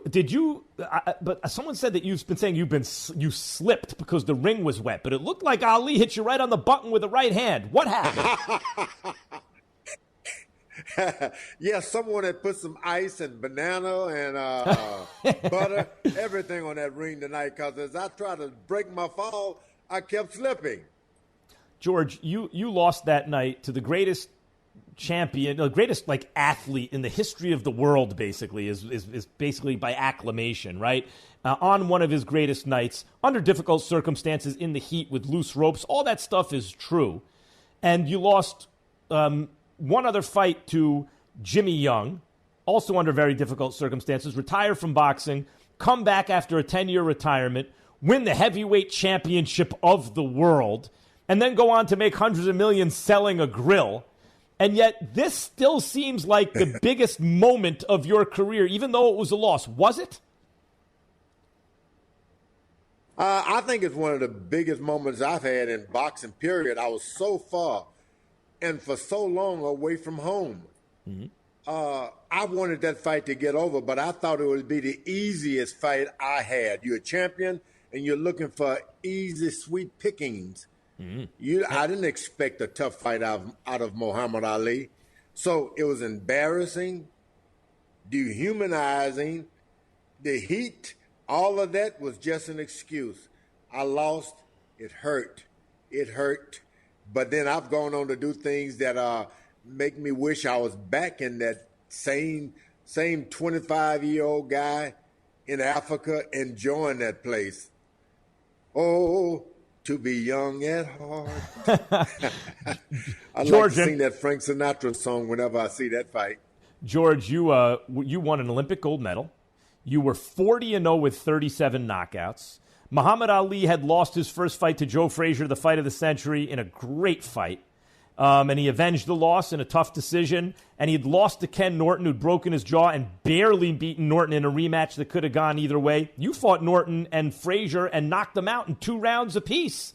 So, of course, going into that fight as a 5-1 favorite, you must have thought, as you said, easy pickings. At what moment did you realize, wait a minute, this old man ain't going away? It was about the 4th round. I hit this guy, and I hit him pretty good, and I thought I had him weakened. And he started leaning on me. I said, he's ready to fall. And then he whispered in my ear, "That all you got, George?" I knew then this was not the fight I didn't anticipate it at all. I had no expectation to hear him say that to me at that time of the fight. It got pretty scary then. George, when people talk about the all-time greats, look, in your first career as champion, you were, except for the Ali fight, you looked like the most unbeatable fighter ever.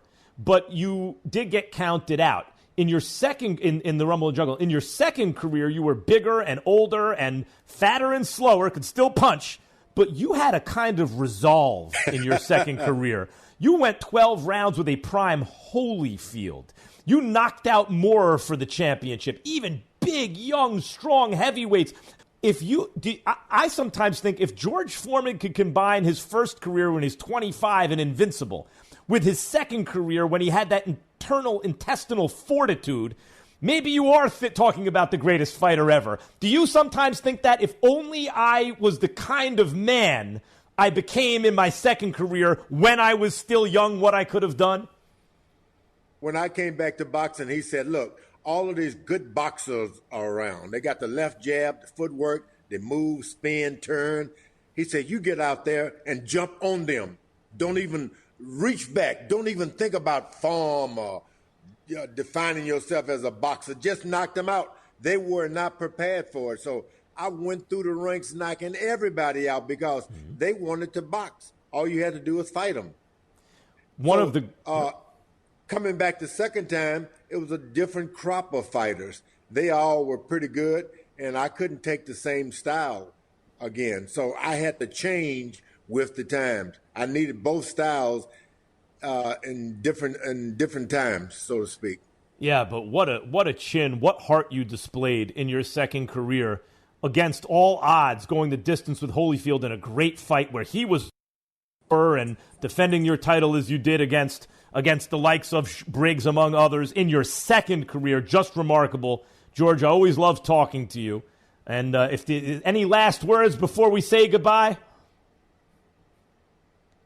Well, always remember, everybody should remember that, especially with sports guys, one victory does not define anyone, and a defeat does not mean.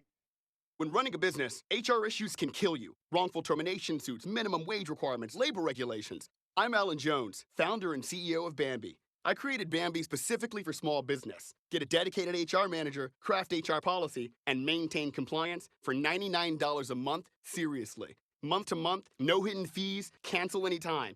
Go to Bambi.com/Max to schedule your free HR audit. That's BAM to the BEE.com/Max. It's time for some straight talk. Look, we all drop our phones. It happens. You fumble it, crack it, splash it. Well, Straight Talk Wireless now offers this new Platinum Unlimited plan that includes phone protection. Just $65 a month for unlimited talk, text, and data, plus 20 gigs of hotspot, 100 gigs of cloud storage, and more. All on the best network. Straight Talk Wireless, no contract, no compromise. See Mobile Protect terms and conditions at Asurion.com/Straight Talk. Limitations and exclusions apply. Keyshawn Johnson. You hate to see where coaches become real slick with their tongues, and I hated it as a player. That's why I was always one to fire back. He knows the NFL. Patrick Mahomes won one so far. He's headed in the right direction. And the NFL knows him. Early in his career, so you can't say he's the greatest of all time. This is only his third year as a starter. Get inside the NFL with Keyshawn, J. Will, and Zubin every morning starting at 6 Eastern on ESPN Radio and on ESPN News. An ABC college football doubleheader. First, a battle with Big 12 championship implications. Number 13, Iowa State at number 17, Texas at noon Eastern, 9 a.m. Pacific. Then, a highly anticipated ACC showdown. Number 2, Notre Dame at number 19, North Carolina at 3:30 Eastern, 12:30 Pacific. ABC College Football presented by PlayStation 5, Friday on ABC and streaming live on the ESPN app. This week on Football Sunday on ESPN Radio. It's an AFC South showdown with first place on the line when the Tennessee Titans head to Indianapolis to face the Colts. Coverage begins Sunday at noon Eastern on ESPN Radio. This week on Football Sunday on ESPN Radio. Over the top, touchdown New Orleans. Week 1 with Taysom Hill under center for the Saints was a success, and they continue to sit high atop the NFC standings. This week, they head to Mile High to face the Denver Broncos.